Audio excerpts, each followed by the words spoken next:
인사드립니다. 안녕하세요. 오늘 하루도 수고 많이 하셨습니다. 피곤하시지만 또 성경 배우는데 집중해 주시기를 바라겠습니다. 함께 하나님께 기도 드리겠습니다.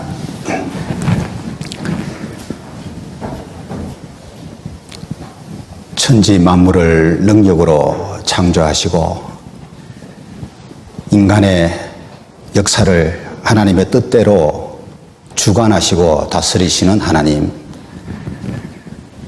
하나님의 형상대로 지음을 받은 사람에게 성경을 주시고 성경을 통해서 하나님의 비밀과 계획과 뜻을 나타내 보이시며 영원한 생명을 얻을 수 있는 길을 열어놓으신 것을 감사합니다. 먼저 성경을 배워서 하나님을 알고 천국에 들어갈 확실한 믿음과 소망을 가진 자들이 또 다른 사람들에게 전도해서 이번 한 주간에 성경 강연회를 가지고 있습니다.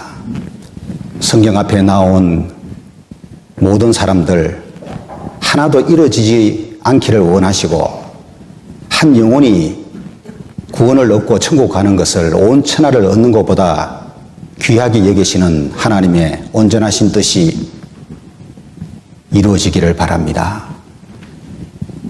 사모하는 마음과 찾는 마음으로 말씀을 듣게 하시고 깨닫기 원하는 자에게 성령께서 깨닫게 해주시고 성경 안에서 올바로 하나님을 만나고 천국을 예약할 수 있는 지혜로운 자들이 다 되게 해주시기를 바랍니다.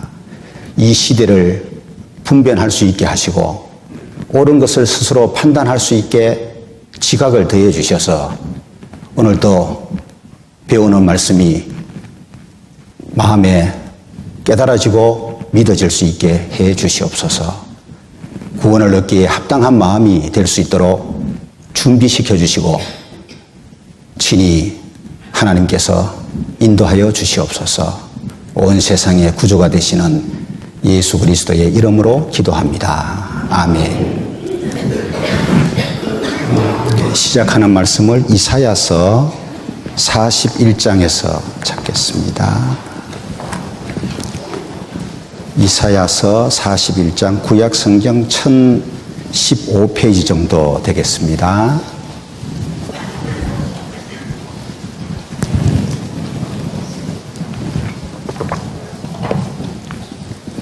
이사야서 41장 21절부터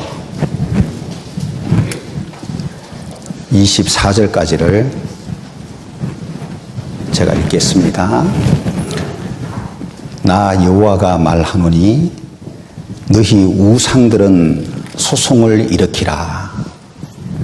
야곱의 왕이 말하노니 너희는 확실한 증거를 보이라. 장차 당할 일을 우리에게 진술하라.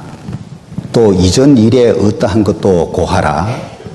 우리가 연구하여 그 결국을 알리라.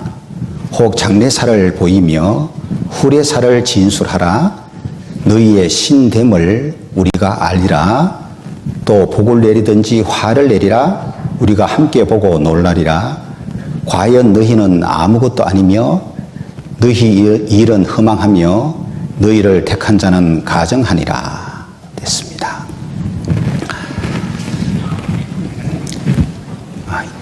인삼은 언제 캐는 것이 가장 좋을까요? 사람이 재배하는 인삼은 6년 걸릴 때 캐는 것이 가장 좋다고 합니다. 좋은 성분이 가장 함유되어 있는 때가 6년 되는 그때라고 하는데, 그런 산삼은 언제 캐는 게 제일 좋을까요? 보는 즉시 캔다. 산삼 발견했는데 이거 좀 더 키워가지고 나중에 캐야지라고 했다가는 내 것이 안 될 가능성이 높죠. 산삼 크기가 크든 작든 발견하면 무조건 캐야 되는 거예요. 왜? 너무 귀한 것이니까, 그죠? 하나님이 원하는 믿음을 갖는데 언제 가지는 게 제일 좋을까요? 성경 배우는 이때 갖는 것이 제일 좋습니다. 어떤 사람들은 이 귀중한 기회를 놓치고 나중에 후회하는 분들이 있거든요. 미루다가 지금은 여러 가지 시간적인 여유도 없고 정신적으로도 여유 없고 먹고 살기 바쁘고 좀 더 즐기면서 살고 싶고 이런저런 세상적인 이유들 때문에 차일피일 미루다가 결국에는 기회를 놓치고 영영 잃어지는 경우들이 많이 있습니다. 그래서 하나님을 만날 만한 때가 있기 때문에 교회를 다니는 것은 여러분들이 원할 때 아무 때나 가능할지 몰라도 하나님의 진리를 깨닫는 것은 그렇지가 않습니다. 이런 성경 강연에서 자세하게 성경을 배울 때 마음을 열고 진리를 받아들여서 온전한 믿음을 갖는 것이 가장 현명한 태도라고 할 수 있습니다. 그리고 참과 거짓을 정확하게 분별할 수 있는 지각이 필요한데 그러지 않으면 우리는 속게 됩니다. 이 세상 사는 데 있어서도 속이는 자가 있고 그리고 속는 경우들이 있죠. 나도 누군가를 속이는 때도 있고 다른 사람으로 하여금 속는 경우들도 있는데 그래서 재물을 사기당해서 큰 손해 입는 경우들도 많습니다. 사기치는 사람이 아주 나쁘죠. 그러나 물질적인 것은 속아서 좀 잃게 된다 하더라도 속상하고 힘든 것은 있을지라도 다시 회복할 수 있는 길이 있지만은 영혼은 그렇지가 않아요. 에덴 동산에서 아담하고 하와는 꾀는 자, 마귀, 사탄에게 속았잖아요. 오히려 그걸 먹으면은 더 눈이 밝아서 하나님과 같이 될 거라고 말한 이 사탄에게 속아서 하나님 말씀을 어기고 불순종의 죄를 짓게 되고 그로 인해서 엄청난 벌을 받게 되고 그 인간의 죄로 말미암아 땅이 저주를 받게 되는 문제까지 생겼단 말이에요. 에덴 동산에서 하나님의 말씀을 거짓 것으로 만들고 하나님의 진리를 마치 거짓인 것처럼 속였던 그 사탄이 여전히 지금 세상에 살아서 사람을 속이고 있다는 걸 아셔야 돼요. 예수님 시대의 유대인들이 예수님이 하나님의 아들임에도 불구하고 예수님이 그렇게 내가 하나님의 아들이라고 나는 스스로 온 것이 아니고 하나님이 보내서 왔다고 수없이 말을 했지만은 그들은 믿지 않았습니다. 믿지 않은 근본 이유가 뭐냐 하면은 그들 속에 마귀가 역사했기 때문이라고 말씀합니다. 너희는 너희 아비 마귀에서 났다. 마귀는 처음부터 살인한 자고 거짓의 아비고 거짓말쟁이다. 거짓의 아비라고 하는 것은 거짓이 마귀에게서부터 나왔다 그 말이에요. 그 거짓에 아담도 속았고 하와도 속았잖아요. 그래서 큰 문제가 생겼죠. 유대 종교가들 속에도 거짓의 아비, 거짓말쟁이, 마귀가 활동해서 속인 겁니다. 그러니까 예수님이 아무리 하나님의 말씀을 전하고 진리를 이야기해도 안 믿어지는 거예요. 마귀의 거짓말이 참말같이 들리고 예수님 말씀하시는 진리는 거짓말같이 들리는 겁니다. 그러니 하나님이 원하는 믿음을 갖기가 불가능한 거예요. 이런 엄청난 사실을 확실한 증거를 통해서 전해주는데도 불구하고 사실로 안 믿으시고 자꾸 꾸며낸 것처럼 여겨진다든지 마음이 아직도 가득한 의심으로 자리 잡고 있다면 안 되잖아요. 어쩌면은 자꾸 마귀가 속삭이고 있는지도 몰라요. 믿지 말라고. 이거 다 거짓말이라고. 꾸며내서 이야기한 거라고. 이런 마귀의 속삭임을 물리쳐야 됩니다. 그리고 하나님의 음성을 마음의 귀로 들으셔야 돼요. 그리고 물과 기름이 섞여질 수 없죠. 성분 다르기 때문에. 그와 같이 내 마음하고 말씀하고 섞여지지 않는다면 믿음은 절대로 생기지 않습니다. 내 마음은 진리의 말씀을 만났을 때에 결합이 돼야 되는 거예요.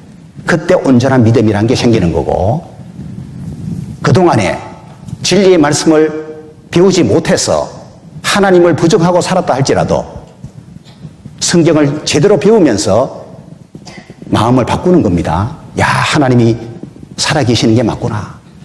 이 천지 만물이 우연히 생겨난 것이 아니고 하나님이 창조에서 시작된 것이구나.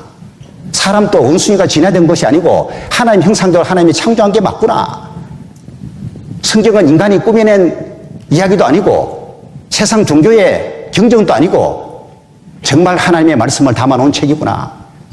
과학적인 사실이고 역사적인 사실이고 예언이 성취되는 놀라운 사실을 기록하고 있는 거구나. 그렇다면 천국과 지옥이 있다는 것도 분명한 사실이겠구나. 이 사실로 자꾸 마음에 받아들여야지 여러분 마음하고 말씀이 여기에 만나서 잘 이렇게 섞여지고 있는 거예요. 그럴 때에 하나님이 원하는 온전한 믿음이라는 게 이루어지는 겁니다. 버섯을 먹을 때는 항상 조심해야 됩니다. 오늘 저녁에 버섯 먹었는데 제가 안 죽고 살아있는 이유는 식용버섯을 먹었기 때문에 그래요. 만약에 독버섯을 먹었다면 강연 못하죠. 이 자리에 서 있을 수가 없어요. 응급실로 가든지 뭐 죽게 되든지 그럴 거 아니에요. 독버섯과 식용버섯을 정확하게 구분 못해서 독버섯을 식용버섯인 줄 알고 먹었다가 중태에 빠지거나 죽는 경우들이 있습니다. 심지어 그 시골 마을에서요, 밀가루인 줄 알고 농약 가루로 국수 해먹고 죽은 경우도 있어요. 이 구분 못하면 죽는 수가 생깁니다. 믿는 세계에 있어서 진짜 신과 거짓 신을 정확하게 구분 못해서 평생을 거짓 신을 따르고 섬기고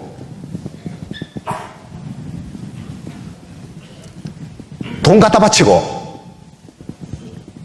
그렇게 살다가 멸망당하는 경우들도 많아요. 이거 한번 보시죠. 모든 믿음에는 대상이라는 게 있습니다. 그런데 이 대상을 둘로 딱 구분하면은 하나는 스스로 있는 신이고 다른 하나는 만들어진 신이에요. 종교마다 믿는 대상이 다 있죠. 둘로 딱 구분하면 스스로 있는 신, 만들어진 신 구분하는데 스스로 있는 신이 진짜 신이고 만들어진 신은 거짓 신이에요. 이거 구분 못하면 안 된다 그 말이에요. 그리고 스스로 있는 신이 여호와라는 이름의 하나님, 이거 하나님은 창조주, 조물주고 하나님이 사람에게 주신 책이 성경이다 그 말이에요. 이 만들어진 신은 거짓 신인데 만들어진 신을 우상이라고 말합니다. 따라해 보세요. 우상. 허수아비 형상이다 그런 뜻이에요. 이 우상은 하나님이 만드신 피조물이잖아요. 그리고 우상 섬기는 종교가 세상 종교이고 세상 종교에서 만든 책이 종교 경전이라고 이제 그렇게 말합니다. 만들어진 신대 스스로 있는 신. 이거 구분하셔야 되고요. 너희가 나를 누구에 비기며 누구와 짝하며 누구와 비교하여 서로 같다고 하겠느냐. 감히 스스로 있는 신 하나님을 만들어진 신과 비교해서 그게 아니가 같다고 셈셈이라고 말하면 되겠느냐 그런 뜻이에요. 그러니까 불교의 부처님이나 기독교의 하나님이나 거기서 그게 아닌가? 뭐 하나님도 뭐 기독교인들이 믿는 대상인데 뭘 특별하게 자꾸 이야기하느냐고. 자기가 원하는 종교 잘 선택해서 잘 믿으면 되는 것이지 꼭 뭐 하나님 믿어야지만 되냐고. 이게 맞는 소리 같죠? 그런데 맞는 말이 아니에요. 하나님을 스스로 있는 신으로 생각하지 않기 때문에 그런 거예요. 종교의 대상으로 생각하기 때문에 그런 거예요. 성경의 하나님은 그런 분이 아닙니다. 그래서 로마서 1장 23절에는 썩어지지 아니하는 하나님의 영광을 우상으로 바꾸었다. 사람들이 얼마나 어리석은지 창조주 하나님의 영광을 우상으로 바꿔버린 거예요. 하나님을 섬겨야 될 사람이 우상 섬기게 됐다 그 말이에요. 저희가 하나님의 진리를 거짓 것으로 바꾸어 피조물을 조물주보다 더 경배하고 섬깁니다. 조물주를 섬겨야 되는데 사람이 피조물을 신격케 해서 섬기고 있다 그 말이에요. 이 세상에 종교가 많습니다. 여러분들이 알고 있는 종교는 몇 가지 안 될 텐데 100만 개가 넘는다고 그러는데요. 이 세계 모든 종교에서 사람이 섬기는 그 대상을 우상이라고 말하는 거예요. 그래서 하나님이 가짜신 이 우상이 사람에게 진짜인 것처럼 숭배를 받으니까 안 되죠. 그래서 너희 우상들은 소송을 일으키라고 말씀하신 거예요. 소송은 재판을 말하는데 누가 참신인지 법정에서 가려보자 그런 뜻입니다. 여호와 하나님과 우상 너희들 둘 중에 누가 참신인지 법정에서 한번 가려보자. 시시비비를 법정에서 한번 따져보자. 그 말씀하고 있는데 이 우자가 어리석을 우자가 아니고 허수아비 우자예요. 허수아비 형상이다 그 말이에요. 사람이 만든 허상을 신처럼 섬기는 대상을 우상이라 그러는 거예요. 이 우상을 잘 이렇게 섬기면은 경배를 하면은 애군이 떠나고 복이 온다고 사람들이 믿으면서 우상 섬기는 의식들을 동서고금망론하고 행하고 있다 그 말입니다. 여기 허수아비 한번 보세요. 누구 쫓으려고 만들었죠? 참새 쫓으려고. 사람 모양으로 딱 이렇게 만들었잖아요. 사람은 아니잖아요. 사람 형상으로 허수아비를 만들어 놓은 거예요. 결국 누구 속이느냐? 참새 속이는 거예요. 우상이 그런 겁니다. 가짜인데 사람을 속이는 거예요. 복 줄 것처럼 속인다 그 말이에요. 열심히 섬기면은 복 받을 줄로 알고 그렇게 한다 그 말이에요.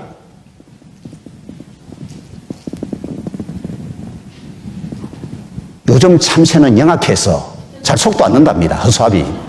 오히려 허수아비 위에 앉아 있어요.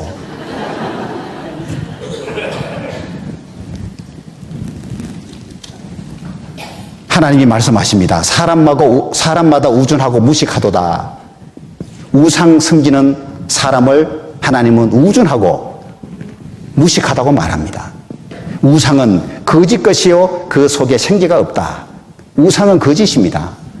입이 있어도 말 못하고 눈이 있어도 보지 못하고 귀가 있어도 듣지 못하는 우상 봐봐요. 그죠? 사람이 이렇게 만들어서 섬기는 우상 보세요. 입이 있지만 말 못하죠.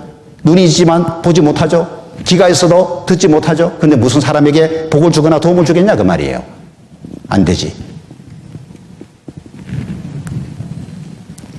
하나님은 말씀합니다. 나는 처음이요 나는 마지막이라 나 위에 다른 신이 없느니라. 여호와 하나님만 스스로 있는 신이기 때문에 진짜고 나머지 모든 사람들이 섬기는 신들은 만들어진 신이기 때문에 가짜다. 그 말이에요. 이거 구분되시죠? 왜 하나님만 유일한 신이신가? 왜 예수만 유일한 구세주인가? 다른 종교 믿는 사람은 좀 기분 나빠요. 독선적이라고, 배타적이라고 그렇게 생각을 합니다. 하나님만 유일한 신이라고 말하면은 불교 믿는 사람들도 기분 나쁠 수 있고 다른 종교 믿는 사람들 마음 안 좋을 수 있는데 그거는요 진짜 신의 자격을 갖췄기 때문에 그런 거예요. 여러분 보세요. 하나님이 왜 유일한 신이 될 수 있냐 하면은 진짜 신의 자격을 갖췄기 때문인데 진짜 신의 자격을 갖추려면 적어도 이 네 가지를 갖춰야 돼요. 스스로 있는 신이어야 되고 천지를 창조한 신이어야 되고 장래사를 말할 수 있는 신이어야 되고 복과 하를 내릴 수 있는 신이어야 된다 그 말이에요. 한 나라의 대통령도 자기를 갖춰야지만 되는데, 아니, 진짜 신이 되는 데 있어서 쥐나게 해나 되냐고요, 그것이. 적어도 이 네 가지의 자격을 갖춰야지만 신이 될 수 있는 거예요. 그 첫 번째가 스스로 있는 신이어야 된다, 그 말이에요. 그래서 하나님이 모세에게 자신을 소개할 때에 나는 스스로 있는 자니라고 말씀해요. 여호와가 스스로 있는 자라는 뜻을 갖고 있죠. 이 말은 나는 원래 있어서 있는 자니라, 그런 뜻입니다. 이 여호와는 누가 만든 것이 아니고 원래 있어서 있는 자예요. 이해하기는 어렵지만은 믿어야 됩니다. 그래서 진짜 신이 될 수 있는 거예요.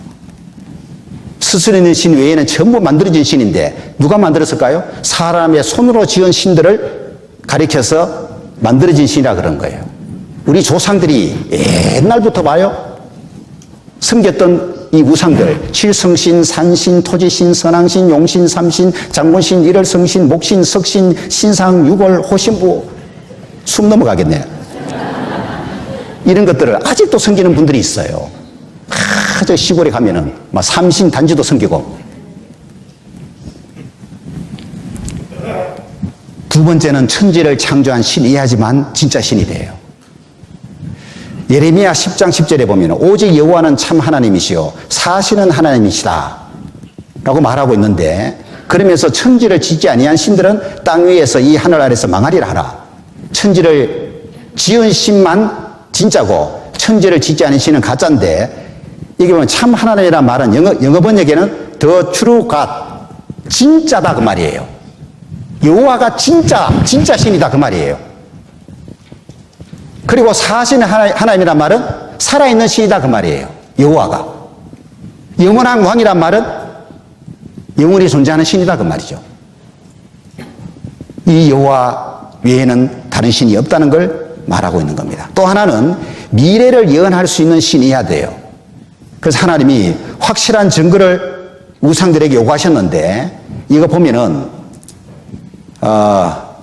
장차 당할 일, 장래사, 후래사는 전부 미래사를 가리키는 거죠. 미래 일을 자세하게 이야기해보라고, 보이기도 하고 이야기도 해보고, 그리고 성취도 해보라 그 말이에요. 그러니까 이전 일에 어떤 것도 고하라 그 말은 이전 일은 과거사를 말하는 거예요. 과거사도 말할 수 있고 미래사도 장래사도 보이고 말할 수 있어야 된다. 그리고 복을 내리든지 화를 또 내릴 수 있어야 된다. 순종할 땐 복 내리고 불순종할 때는 화를 내리고, 그죠? 정확하게 이렇게 할 수 있는 신이어야지 된다는 걸 말하는 겁니다. 자, 성경에는 과거를 기록할 뿐 아니라 미래를 기록하고 있는 책인데, 과거 기록하는 것은 그렇게 놀라운 건 아니에요. 고려 시대에 김부식이라는 사람이 1145년에 삼국사기를 편찬하는데, 여기에는 삼국시대의 과거 역사가 수록되어 있습니다.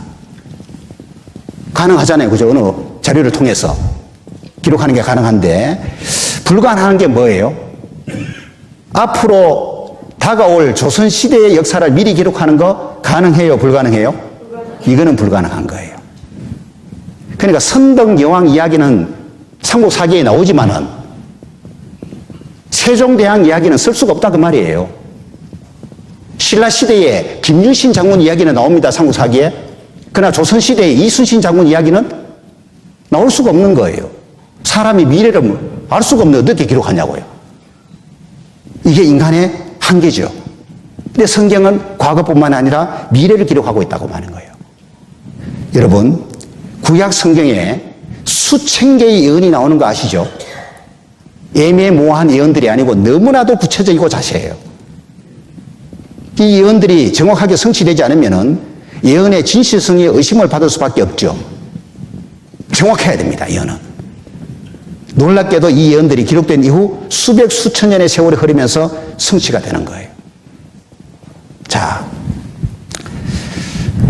이걸 한번 정리하고 가겠습니다.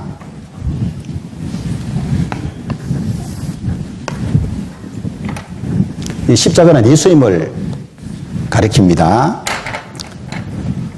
성경을 예수님이 오시기 전 시대를 영어로 이제 BC라고 이야기하는데 Before Christ 약자입니다. 예수 탄생 전이다 그 말이고, 예수님 탄생 이후 시대를 AD, 이거는 라틴어예요. 에노 도미니 해서 우리 주가 오신 해, 기원 후를 가리키는데, 예수님이 나시기 1500년 전에 모세라고 하는 선지자가 성경을 기록하기 시작하는데, 모세가 5권의 성경을 기록합니다. 창세기부터 신명기까지. 그리고 마지막 66번째 성경을 기록한 사람이 누구냐 하면은 AD 100년 되기 전에, 서기 100년 되기 전에 예수님의 제자 중에 요한이라는 제자가 있는데, 요한계시록을 기록을 합니다. 창세기가 첫 번째 책이고 요한계시록이 마지막 책인데, 창세기부터 요한계시록까지 기록되는데 걸린 기간이 무려 1600년이고 성경 66권이 기록됐는데 40여 명이 동원이 되는 겁니다. 이거는 말씀드렸죠. 자, 여기서 이제 이 창세기부터 요한계시록까지 66권의 성경은 40여 명의 선지자들이 기록했지만은 그들 생각을 기록한 것이 아니고 하나님의 계시를 받아서 기록했다는 거 말씀드렸죠. 하나님의 계시. 하나님이 모세에게도 계시하시고 요한에게도 계시하셨어요. 그리고 66권을 기록한 40여 명 사람들에게 계시를 해서 성경을 기록하게 하셨는데, 창세기 안에 모세가 태어나기도 전에 있었던 과거의 역사적 사건들이 기록되어 있습니다. 창세기 1장은 창조에 관한 말씀이 기록되어 있죠. 천지를 창조하시고 지구에 하나님이 생명체를 창조하고 아담 하와를 창조하시는 내용이 나오는데, 아니 모세가, 이 모세가 말이에요, 하나님이 창조한 거 보고 기록한 거 아니잖아요, 그죠? 모세가 태어나도 않았는데요. 계시다 그 말이에요. 계시체포. 하나님이 모세에게 계시해서 천지 창조를 기록하게 한 거예요. 그리고 첫사람 아담을 모세가 기록하고 있는데, 아담하고 요 모세하고 만난 적이 있을까요, 없을까요? 만날 수가 없어요. 모세는 BC 1500년경 사람이니까 아담하고 모세가 기간 차이가 얼마냐면 2500년이에요. 둘은 절대로 만날 수가 없습니다. 모세가 아담을 만난 적이 없는데 왜 아담에 대해서 기록할 수 있을까요? 계시다 그 말이에요. 그리고 아담을 위해서 하나님이 에덴에 동산 만들어준 거 배웠죠. 에덴 동산을 직접 모세가 본 적이 있느냐? 없어요. 하나님의 계시로 알려준 거예요. 그리고 아담으로부터 약 1000년 후에 노아가 태어났죠. 그럼 노아하고 모세는 1500년의 차이가 있단 말이죠. 노아를 만난 적이 없습니다, 모세는. 그런데 노아 시대에 노아를 기록하고 있고, 노아 시대에 전 지구적인 대홍수가 일어난 거 기록했잖아요. 그리고 이번에 배우진 않았습니다만은 노아 자손 셈, 함, 야벳, 노아의 그 세 아들들이 자식을 낳아가지고 땅에 수백 년이 지나면서 땅에 노아 자손들이 번성하는데, 그때 바벨탑 쌓는 사건이 나옵니다. 창세기 11장에. 이건 역시 모세가 직접 본 게 아니에요. 계시다 그 말이에요. 그 과거에 있었던 역사적 사건들을 대표적으로 하나님이 모세에게 계시해서 창세기에다가 다 기록을 하게 했던 거예요.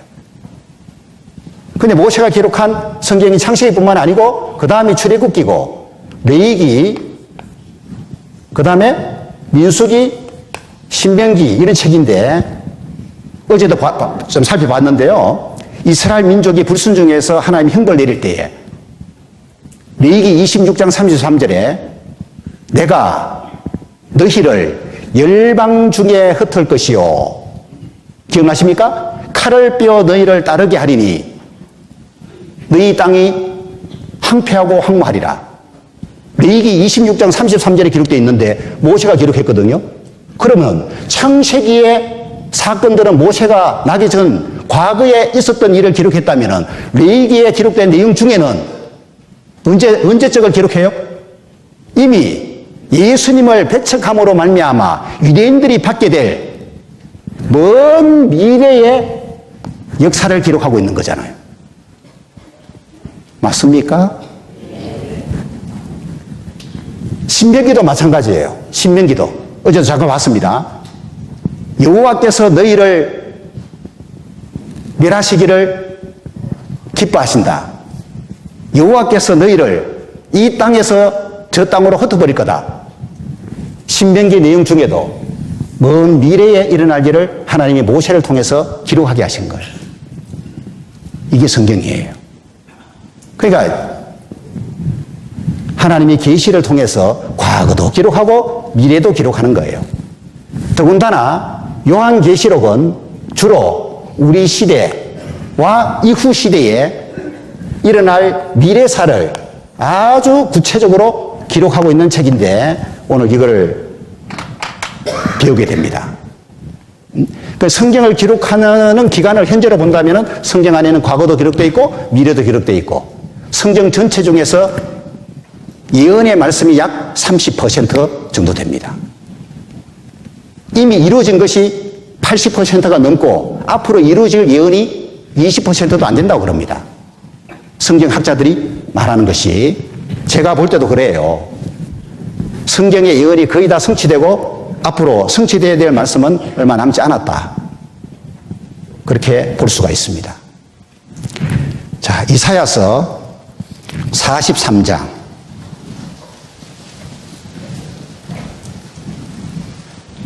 이사야 43장 1절. 야곱아, 너를 창조하신 여호와께서 이제 말씀하시느니라. 이스라엘아, 너를 조성하신 자가 이제 말씀하시느니라. 너는 두려워 말라. 내가 너를 구속하였고 내가 너를 지명하여 불렀나니 너는 내 것이라. 지금 하나님 이스라엘에게 말씀하고 있는 겁니다. 하나님이 선택하신 나라였죠. 10절. 나 여호와가 말하노라.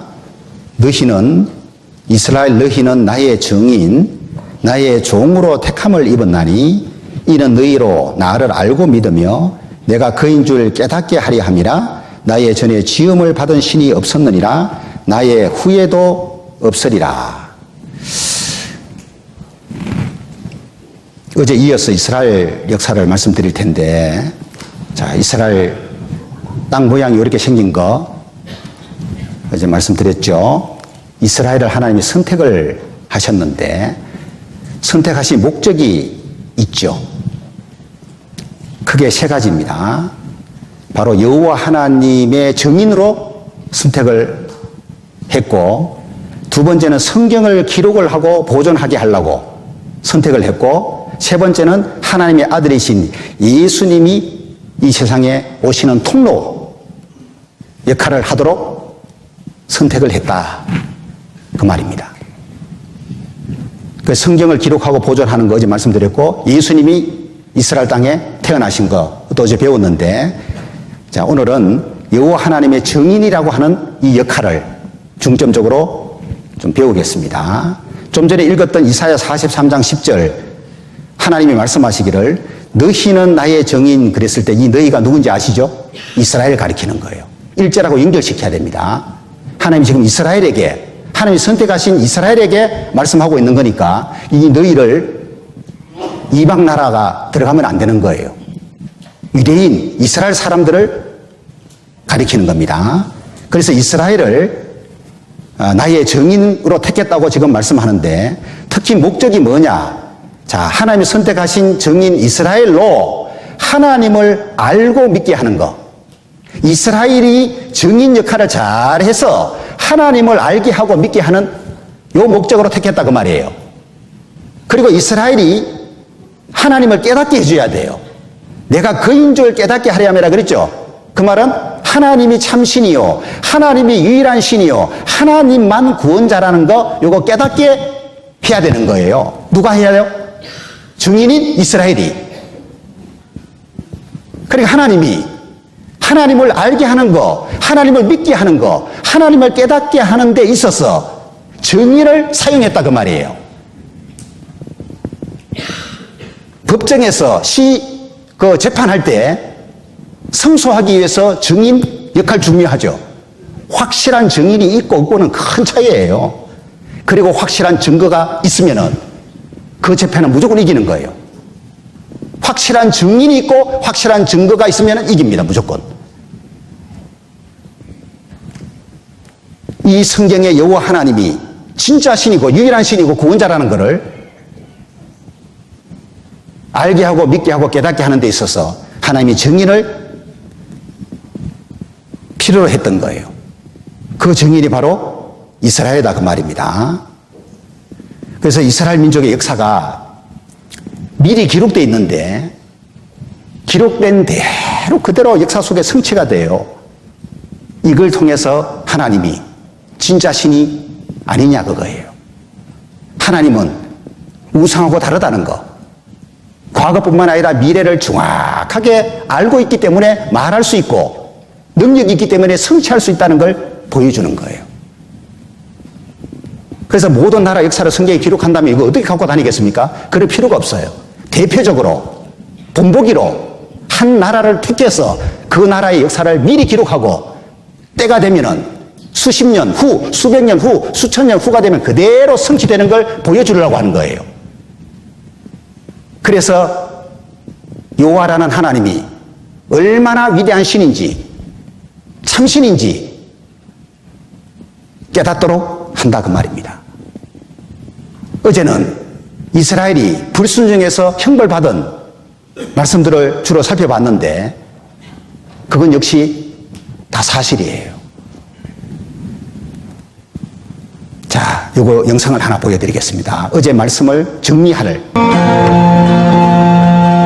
유다 왕국이 멸망한 후 예레미야는 이사야와 똑같은 예언을 남긴다. 이스라엘 민족의 유배가 끝이 나고 바빌로니아가 심판을 받는다는 내용이었다.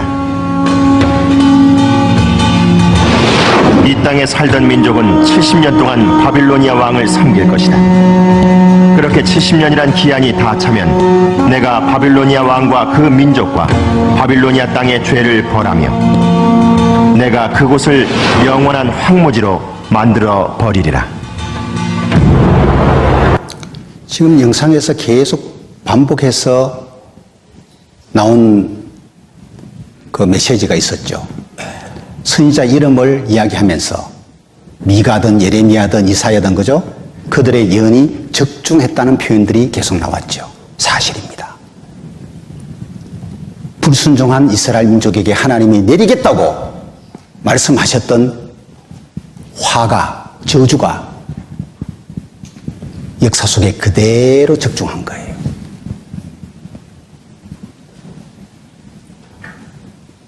그래서 이스라엘 역사가 하나님 말씀하고 연관이 있고 일치된다고 말하는 거예요. 사람의 책이라면 불가능하죠. 예언할 수 없는 인간이기 때문에. 예언했다 하더라도 그거 어떻게 이루냐고요. 능력이 없는데.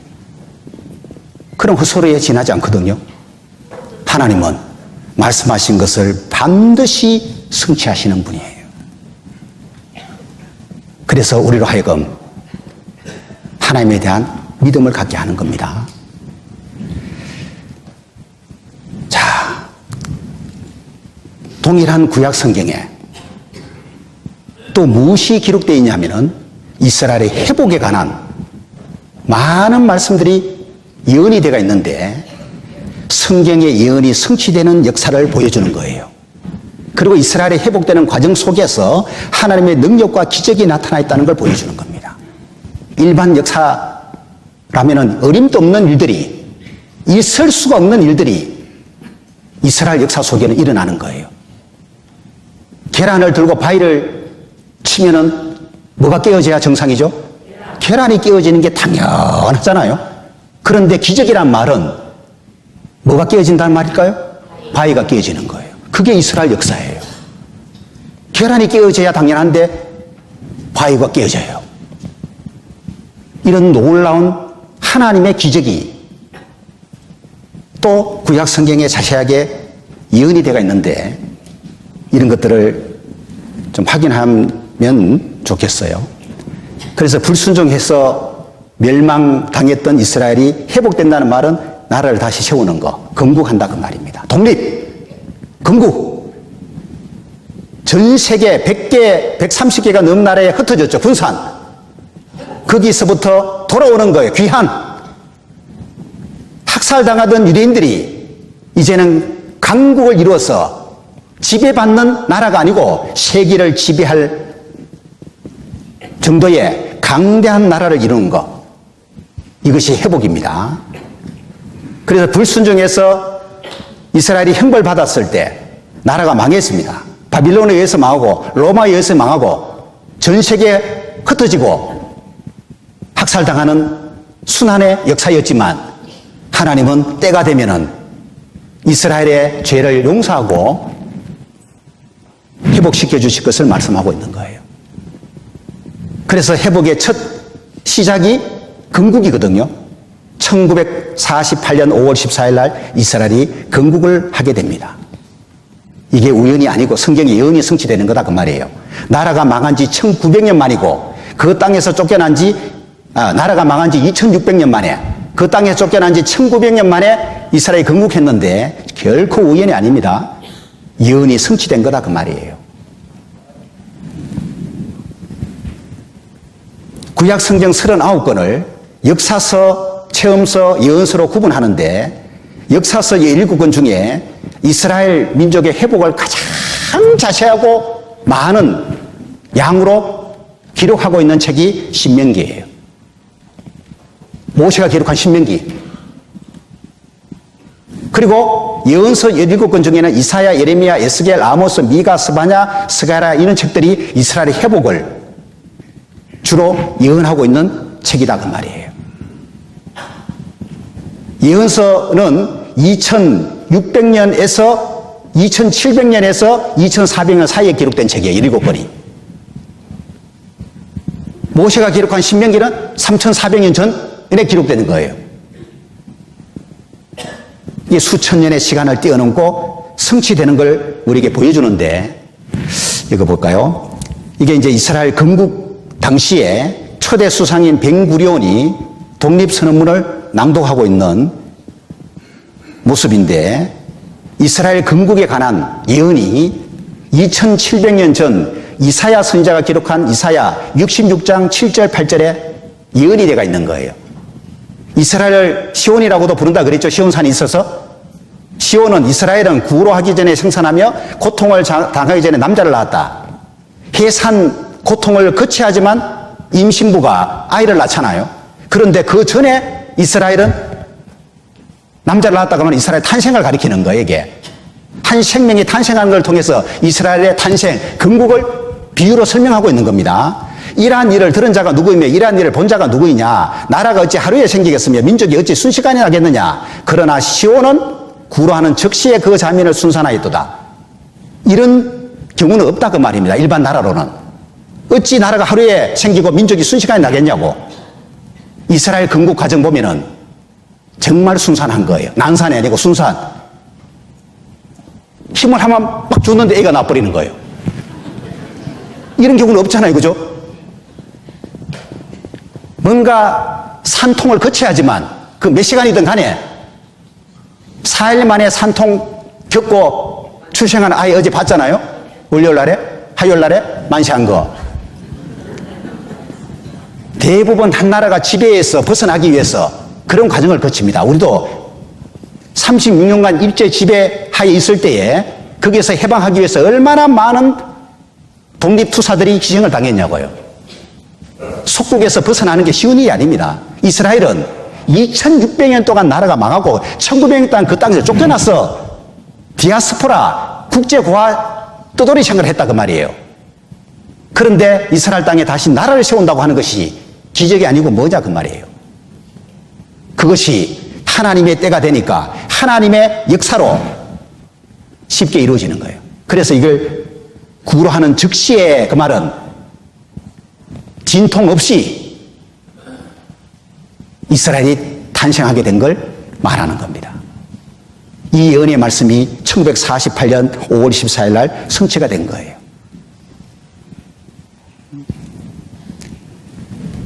그리고 벤구리온이 독립선언문을 낭독한 지 약 1시간 후에 아랍의 5개 나라가 연합해서 제1차 중동 전쟁을 일으킵니다. 누가 이겼을까요? 이스라엘이 이깁니다. 건국한 이후에 여러 차례 중동 전쟁을 치렀지만은 단 한 번도 패한 적이 없습니다. 이스라엘 주변에는요, 전부 이 아랍 국가들이에요. 보세요. 이집트, 요르단, 사우디아라비아, 이라크, 시리아, 레바논, 이란, 그죠? 전부 아랍 국가, 이슬람 국가, 무슬림들이에요. 이들이 섬기는 신은 알라죠. 하나님이 볼 때는 우상입니다. 이게 전부 만들어진 신이에요. 가짜 신이라 그 말이에요. 이들이 연합해서 이스라엘을 공격했는데 하나님이 이스라엘에게 승리를 주십니다. 이런 아랍 국가들이 연합해가지고요, 뭐 하려고 그러냐 하면은 하나님이 이스라엘을 본토에 심었는데 뽑아내려고 그런 거예요. 그런데 아모스 선지자에게 예언하시기를 내가 저희를 그 본토에 심으리니 저희가 나의 주인 땅에서 다시 뽑히지 아니하리라. 하나님이 심은 이스라엘을 아랍 국가들은 자꾸 뽑아내려고 그러는데 삽으로 폭 떠가지고 지중해에 쳐넣으려고 그래요. 하나님 허락하지 않아요. 다시 뽑히지 아니하리라. 이스라엘 건국한 이후에 아무리 이슬람 국가들이 뽑아내려고 해도 다시 뽑히지 아니하리라. 이 하나님의 말씀을 하나님은 지키는 겁니다. 그래서 이스라엘이 건국한 이후에 지금까지 계속 이스라엘 땅에 살고 있는 거잖아요. 이 말씀을 하나님이 지키는 겁니다. 전부 이스라엘 회복에 관한 말씀이에요. 여호와가 너의 형벌을 제하였고 너의 원수를 쫓아내었으며 이스라엘 왕 여호와가 너의 중에 있으니 네가 다시는 화를 당할까 두려워하지 아니할 것이라. 아랍 국가들이 계속 전쟁 일으켜도 다시는 화당하는 일이 없을 거다. 왜? 하나님이 이스라엘과 함께 하시기 때문에 그런 거예요. 자, 이런 말씀들. 또 스가랴 선지자에게 예언하시기를 그 날에 여호와가 예루살렘 거민을 보호하리니 그 중에 약한 자가 그 날에는 다윗 같겠고 다윗의 족속은 하나님 같고 무리 앞에 있는 여호와의 사자 같을 것이라. 예루살렘을 치러 오는 일국을 그 날에 내가 멸하기를 힘쓰리라. 하나님이 예루살렘 거민을 보호하겠다고 말씀을 하신 거예요.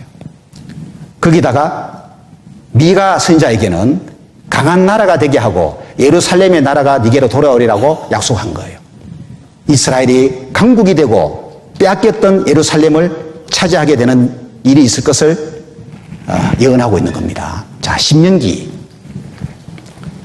모세가 기록한 신명기 28장을 찾습니다.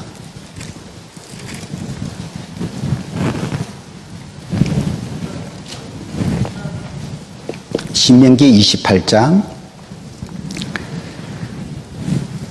잘 보세요. 2절을 보시면은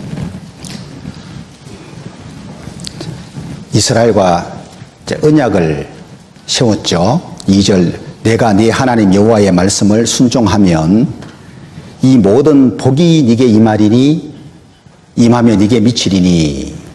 6절 내가 들어와도 복을 받고 나가도 복을 받을 것이니라. 7절을 보시면은 내 대적들이 일어나 너를 치러 하면 여호와께서 그들을 네 앞에서 패하게 하시리니 그들이 한 길로 너를 치러 들어왔으나 내 앞에서 7길로 도망하리라. 이방 대적들이 전쟁 일으키면은 하나님이 이스라엘 앞에 대적들을 패하게 할 거다. 하나님이 그렇게 한다 그 말이에요. 그래서 이스라엘이 전쟁에서 승리한다 그 말입니다. 순종할 때는. 그럼 반대로 15절 봐요. 내가 만일 네 하나님 여호와의 말씀을 순종하지 아니하여 내가 오늘날 네게 명하는 그 모든 명령과 규례를 지켜 행하지 아니하면 이 모든 저주가 네게 임하고 네게 미칠 것이니. 순종하지 않으면 저주가 임한다고 말씀하셨죠. 저주가 임할 때는 25절처럼 되는 거예요. 여호와께서 너로 내 대적 앞에 패하게 하시리니. 하나님이 이스라엘로 대적 앞에 패하게 하시는 겁니다. 그래서 전쟁에서 패하는 거예요. 내가 한 길로 그들을 치러 나가서는 그들의 앞에서 7길로 도망할 것이며 내가 또 세계 만국 중에 흩음을 당하고 내 시체가 공중의 모든 새와 땅 짐승들의 밥이 될 것이나 그것들을 쫓아줄 자가 없을 것이며 철저하게 패한다 그 말입니다. 이걸 이미 우리가 공부한 거예요, 어제. 불순종해서 이스라엘이 이방 대적 앞에 패해서 얼마나 비참하게 망했는지를 어제 살펴봤고요. 43절 너희의 중에 우거하는 이방인은 점점 높아져서 네 위에 뛰어나고 너는 점점 낮아질 것이며 그는 네게 꾸일지라도 너는 그에게 끼지 못하리니 그는 머리가 되고 너는 꼬리가 될 것이라. 이방인이 유대인 위에 높아져서 이방인은 머리가 되고 유대인이 꼬리가 되는, 머리는 지배하는 위치, 꼬리는 지배받는 위치. 장장 길게는 2600년, 짧게는 1900년 동안 이방인이 머리였고 유대인은 꼬리였잖아요. 모세를 통해서 예언하신 유대인이 불순종해서 받게 될 저주에 관한 그 말씀 그대로 역사 속에 성취된 걸 우리 확인한 거예요. 자, 오늘 확인해야 될 게 뭐냐? 이겁니다. 신명기 30장 3절입니다. 내 하나님 여호와께서 마음을 돌이키시고 불순종한 유대인에게 하나님이 진노하셨는데 이제 마음을 돌이키시고 너를 긍휼히 여기사 불쌍히 여기사 내 포로를 돌리시되 내 하나님 여호와께서 너를 흩으신 그 모든 백성 중에서 너를 모으시리니 흩으신 분도 하나님인데 모으시는 것도 하나님이에요. 회복을 가리킵니다. 4절 너희의 쫓겨간 자들이 하늘 가에 있을지라도, 이 말은 먼 나라에 흩어진 경우를 가리킵니다. 네 하나님 여호와께서 거기서 너를 모으실 것이며 거기서부터 너를 이끄실 것이라 라고 되어 있죠. 그 이스라엘 땅에서 유대인이 흩어진 이방 나라가 가까운 곳도 있고 먼 나라도 있잖아요. 아무리 먼 이방 나라일지라도 거기서 돌아오게 하겠다 그 말이에요. 모세가 기록한 신명기에 우리 시대에 행하실 예언이 기록되어 있는 거예요. 이 말씀이 성취되기 위해서 이스라엘이 건국을 하게 되는 겁니다. 이스라엘 땅에 나라가 세워져야지만 귀환이 가능해지기 때문에 1948년 5월 14일 날에 건국이 이루어지는 거예요. 이제 이스라엘이 건국하고 귀환을 하게 되면은 완전한 회복 단계로 들어가기 위해서 하나님이 열심히 낸다고 되어 있는데요. 5절 보세요. 네 하나님 여호와께서 너를 네 열조가 얻은 땅으로 돌아오게 하사 귀환입니다. 너로 다시 그것을 얻게 하실 것이요 이스라엘 땅을 다시 얻게 하실 것이며 여호와께서 또 네게 선을 행하사 너로 네 열조보다 더 번성케 하실 것이며 그랬죠. 조상적 때보다도 이스라엘을 이제 용서해서 회복시켜 줄 때 훨씬 더 번성케 하실 거다라고 말했어요. 이스라엘 역사 중에 다윗이 왕으로 있을 때가 가장 국가적으로 번성했다고 할 수 있습니다. 솔로몬이 왕으로 있을 때 가장 번성한 시대였는데 그때보다도 더 번성케 해줄 거다. 자, 다윗이 왕으로 있을 때는 주변의 이방 나라들을 정복했습니다. 몇 개 안 됩니다. 그 주변 나라들은. 그럼 더 번성케 한다는 것은 주변 나라만 이스라엘이 지배하는 게 아니고 세계를 지배해야지만 맞죠. 세계 지배를 하나님이 허락합니다. 신명기 28장 1절을 봅니다.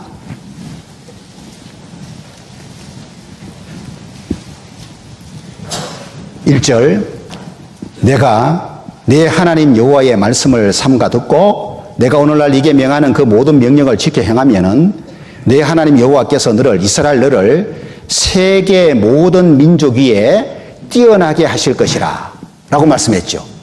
이스라엘을 세계 모든 민족 위에 뛰어나게 하실 거다.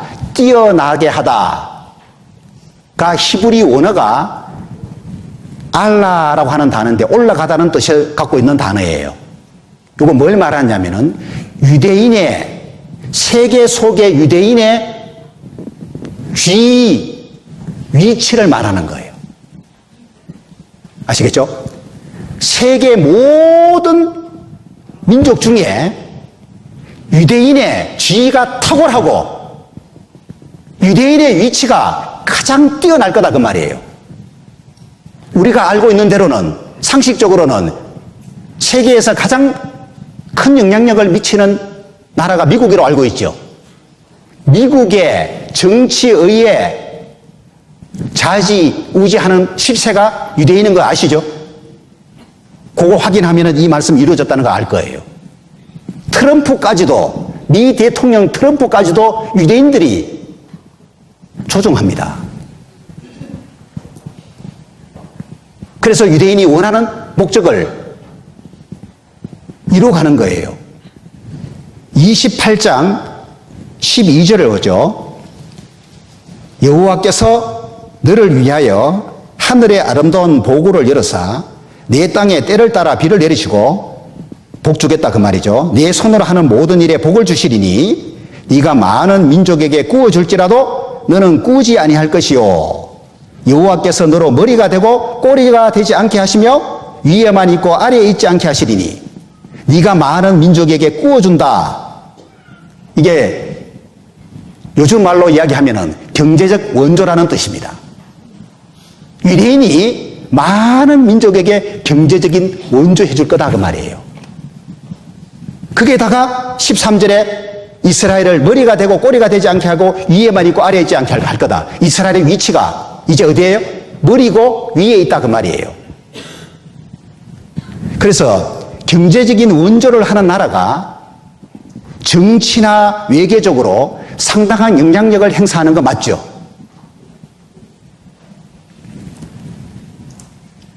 오늘날 이스라엘이 경제적인 원조를 하면서 정치나 외교적으로 영향력을 미치고 있어요.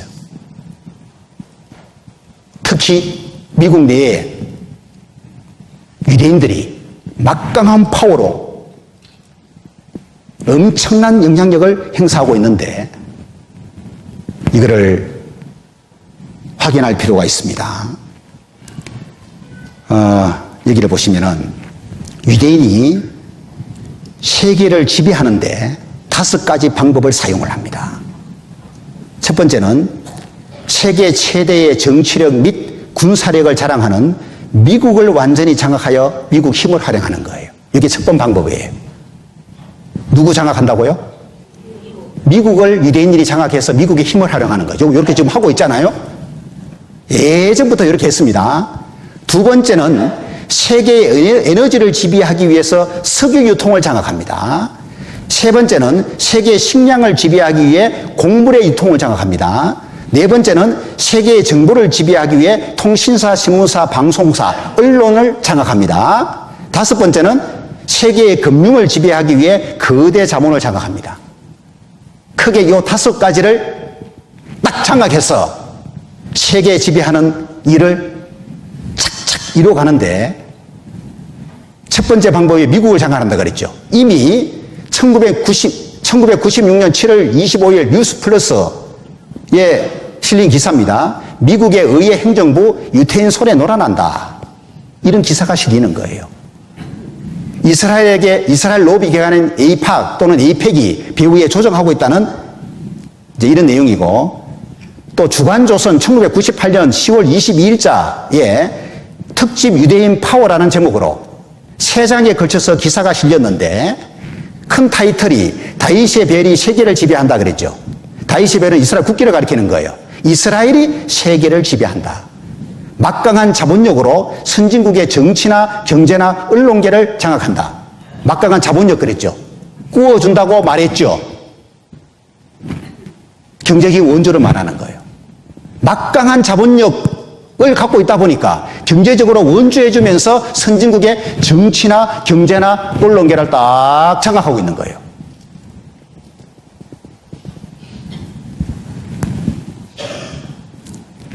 그러면서요, 전 세계 인구의 0.3%도 안 되지만 이들은 세계를 뒤흔드는 심장부 역할을 맡고 있다. 무슨 역할이요?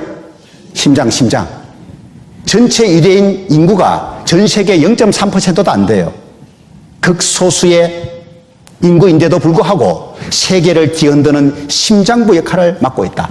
지금 여러분 심장 뛰고 있죠? 심장부 역할을 맡고 있는 민족이 바로 이스라엘 민족이에요. 역대 노벨상 수상자만 봐도 유대인이 30% 이상을 차지한다는 거예요.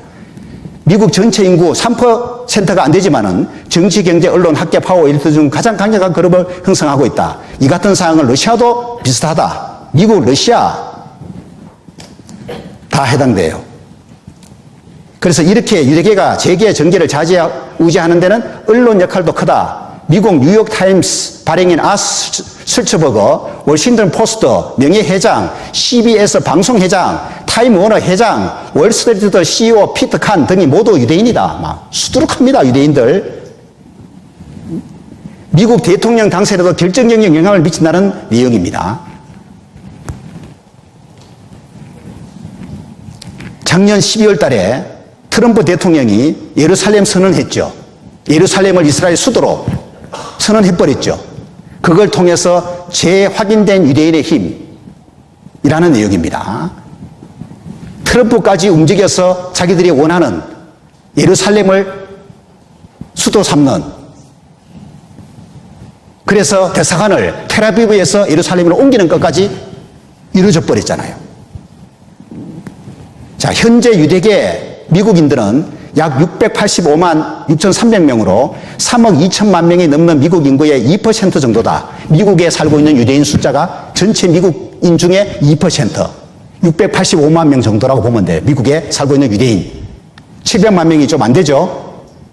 하지만 미국 엘리트층에서 유대인이 차지하는 비중은 이보다 훨씬 높다. 이제 이런 내용입니다. 자, 이거 넘어가고.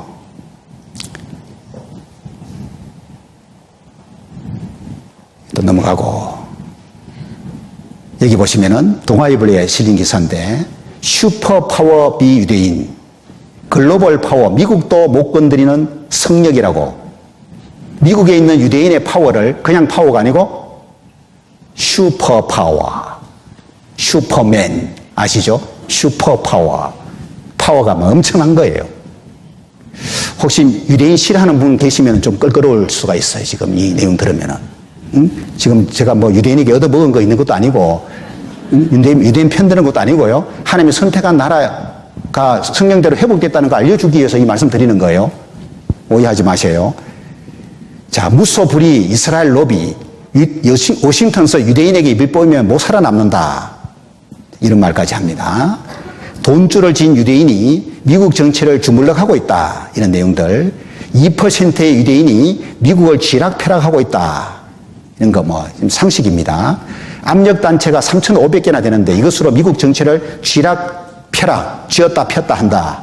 세계를 움직이는 것은 미국이고 미국을 움직이는 것은 유대인이라는 말이 있다. 이건 상식이 돼버렸잖아요. 여러분, 세계를 움직이는 것은 누구예요? 미국. 미국을 움직이는 것은 유대인. 유대인을 움직이는 것은 누구예요? 하나님이잖아요. 이걸 깨달아야 되는 거예요. 그리고 100명의 특별한 유대인이라는 제목의 책이 발간됐는데, 세계를 움직이는 유대인 그래놓고요, 그 비밀이 궁금하다면 이 책 사이로 읽어보라 그 말이에요. 100명의 특별한 유대인이 세계를 지금 움직이고 있다, 이 내용이에요. 몇 명이요? 100명이에요. 많습니까? 많지 않잖아요. 1000명도 아니고 10,000명도 아니고 고작 유대인 100명인데 이들이 세계를 지금 움직이고 있다. 사실인 겁니다. 사실인 거예요. 이런 유대인의 슈퍼파워를 성경에는 사자로 비유해 놓은 겁니다. 사자로. 사자. 라이언. 야곱, 이스라엘의 남은 자는 열국 중과 여러 백성 중에 있으리. 이 말은 이방 땅에 남겨놨다 그 말이에요. 특히 685만 명 정도 미국에 지금 유대인이 남겨져 있죠. 왜 남겨놨는지 아십니까? 이방 땅에 남겨진 유대인들이 수풀의 짐승 중에 사자 같고 양떼 중에 젊은 사자 같다. 이방인에게 막 짓밟히는 모습이 아니고 오히려 이방인을 다스리고 지배하는, 좌지우지하는, 쥐락펴락하는, 미국까지도 마음대로 하는 사자다 그 말이 사자.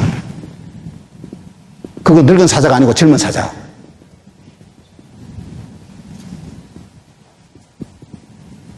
이게 오늘 현재까지 유대인의 미국 안에서의 활약상인데, 미국의 힘을 활용해가지고 세계 지배하는 일을 이제 하려고 하는 겁니다. 거기다가, 요거 하나를 보고 이제 일부 좀 쉬도록 합시다. 이사야서 60장을 봅니다. 이사야서 60장.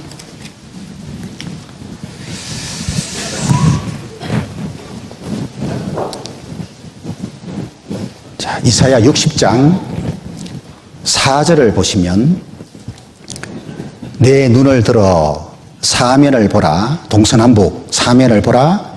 무리가 다 모여 네게로 오느니라. 내 아들들은 원방에서 오겠고 내 딸들은 안기어 올 것이라. 이스라엘 귀환을 가리키는 예언이죠. 2700년 전 말씀입니다. 5절 그때에 이스라엘이 이제 회복하고 귀환하는 그때에 네가 보고 희색을 바라며 내 마음이 놀라고 또 화창하리니 이는 바다의 풍부가 네게로 돌아오며 열방의 재물이 네게로 옴이라. 자, 이 말씀이 무슨 말이냐 한번 봅시다. 이스라엘이 귀환을 하게 되면은 무엇이 이스라엘에게 돌아오느냐 하면은 바다의 풍부가 돌아온대요. 뭐가요? 바다의 풍부예요. 바다의 풍부. 그럼 이스라엘에게 바다가 뭘까요? 하나는 사해 바다가 있고 하나는 지중해가 있습니다. 이걸 가리키는 거예요. 사해에 뭐가 있다는 얘기죠. 지중해에 뭐가 있다는 얘기예요. 그게 뭘까요? 이 사해에 엄청난 광물질이 들어있는데 재산으로 따진다면 미국 재산의 4배라고까지 말합니다. 야, 여기 사해입니다. 쿰랑 동굴 잠깐 보셨잖아요. 이 사해가 남북으로 80km고 동서로 16km, 그리고 넓이가 1000제곱킬로미터 정도 된다고 하는데 해수면보다 이 정도로 낮습니다. 약 400m 정도 낮아요. 해수면이. 그런데 생명체가 살 수 없어요. 염분이 많았어. 보통 바다의 6배에서 10배까지 많답니다. 그 물고기 한 마리 살 수 없어요. 그래 죽은 바다라고 사해, 죽을 사자 써서 죽은 바다로 불려졌는데 놀랍게도 이스라엘이 귀환한 이후에 사해를 탐사를 해봤더니만 무한하고 풍부한 광물질로 인해 오늘날은 이스라엘 사람에게 생명의 바다로 사랑받고 있다. 무한하고 풍부한 광물질로 인해 그러죠. 엄청난 양의 광물질이 들어있는 거예요. 이게 바로 바다의 풍부 중에 사해를 가리키는 것이고, 이제 또 하나는 지중해인데, 자 보세요. 여기 이스라엘 영토가 여기 보이고 이 지중해가 여기 있습니다. 이스라엘 영역인데요. 지중해 1번은 유전입니다. 기름. 그리고 2, 3, 4, 5는 지중해에 있는 천연가스예요. 천연가스. 와, 이게 바다의 풍부예요. 엄청납니다, 이거. 셰일가스라 그러는데요. 셰일가스란 말은 오랜 세월 동안 모래와 진흙이 수평으로 쌓여 단단하게 굳은 퇴적암층에 내장되어 있는 가스를 말하는데, 요 그림 보시면은 바다 밑에, 지중해 밑에요, 퇴적암이 있는데, 퇴적암을 이제 셰일층이라 그래요. 여기에 천연가스가 딱 매장이 되어 있는 거예요. 이거를 끌어올리는 겁니다. 전통 가스는 수직으로 시추하는데 이 셰일층에 있는 가스는 수평으로 시추해야지만 가능하대요. 꼬그라진 거 보이시죠? 요거? 수직으로는 끌어올릴 수가 없는 거예요. 왜? 퇴적층 밑에 여기 들어있기 때문에. 그래서 이 셰일층에 매장되어 있는 천연가스가 엄청난 양인데요. 이스라엘은요 2030년까지 석탄과 석유 연료를 전혀 사용하지 않는 제로로 목표를 하고 있답니다. 지중해에서 발견된 천연가스로 대체할 계획을 갖고 있다 그 말이에요. 바다의 풍부가 니게로 돌아온다 말씀 이해되죠? 사해의 광물질하고 지중해의 이 천연가스 2700년 전에 알아요 몰라요? 이사야 선지자가 알 수 없는 거잖아요. 사이에 광물질이 들어있다는 걸 어떻게 아냐고, 이사야 선지자가. 지중해에 이 셰일 가스가, 천연가스가 들어있는 걸 어떻게 아느냐고요. 하나님의 계시로 기록했다는 걸 말해주는 거예요. 이런 걸 보면 믿어야 됩니다. 그리고 또 하나가 열방의 재물이 니게로 옴이라 그랬죠. 바다의 풍부뿐만 아니고 열방의 재물이 니게로 올 거다. 열방의 재물을 요약하면 이 5가지로 요약할 수 있어요. 돈, 금, 석유, 곡물, 다이아몬드. 정말 가치 있게 여기는 것들 있죠. 이런 것들을 유대인들이 싹 장악하고 있습니다. 그래서 전 세계에 유명한 기업을 경영을 하고 있거나 소유하고 있는 사람이 누구냐면 유대인이라고 하는 거예요. 대단합니다.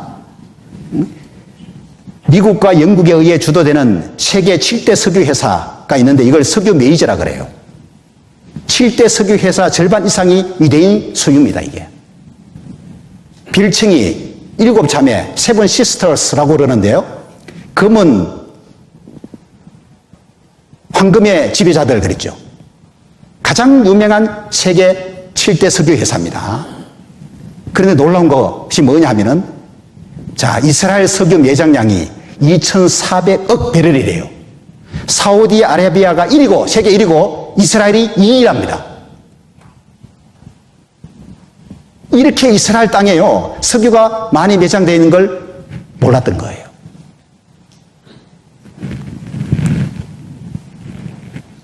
전 세계 곡물 시장의 절대 다수를 5회사가 지배하고 있는데 이걸 국제 곡물 메이저라 그럽니다. 곡물을 장악합니다. 미국의 카길 콘티넨탈, 프랑스의 루이 드레피스, 스위스의 앙드레, 아르헨티나의 붕괴, 이 5개 회사예요. 누구 거냐? 유대인 거예요. 유대인이 소유하고 있는 5개 회사가 세계 곡물 메이저입니다. 이 5개 회사가. 금은 곡물 왕국이라 그러죠. 이것으로 세계 시장을 좌지우지하고 있다. 그리고 금융인데요. 미국 금융을 지배하는 은행의 유대인 소유 현황인데 미국의 6대 은행 중에 유대 자본이 경영권을 장악하는 은행이 3개나 된답니다. 체이스 매너튼, JP 모건, 뱅크 오브 아메리카. 6대 은행 중에 3개나 유대인이 장악하고 있다고 하는 거. 심장부 역할을 맡고 있다는 것이 더 이해되는 것이 컴퓨터의 소프트웨어나 하드웨어 전 분야를 유대인이 석권하고 있고 인텔사, 퀄컴, 회장, 마이크로소프트 CEO 모두가 유대인입니다. 인터넷의 양대 산맥으로 불려지는 구글과 페이스북 유대인이 설립을 한 거예요. 이 유대인 청년 4사람이 페이스북을 설립한 겁니다. 그래서 전 세계 인구의 0.3%도 안 되지만 이들은 세계를 뒤흔드는 심장부 역할을 맡고 있다. 유대인들의 뭔가 활약이 중단되면은 마비돼 버리는 거야, 세계가.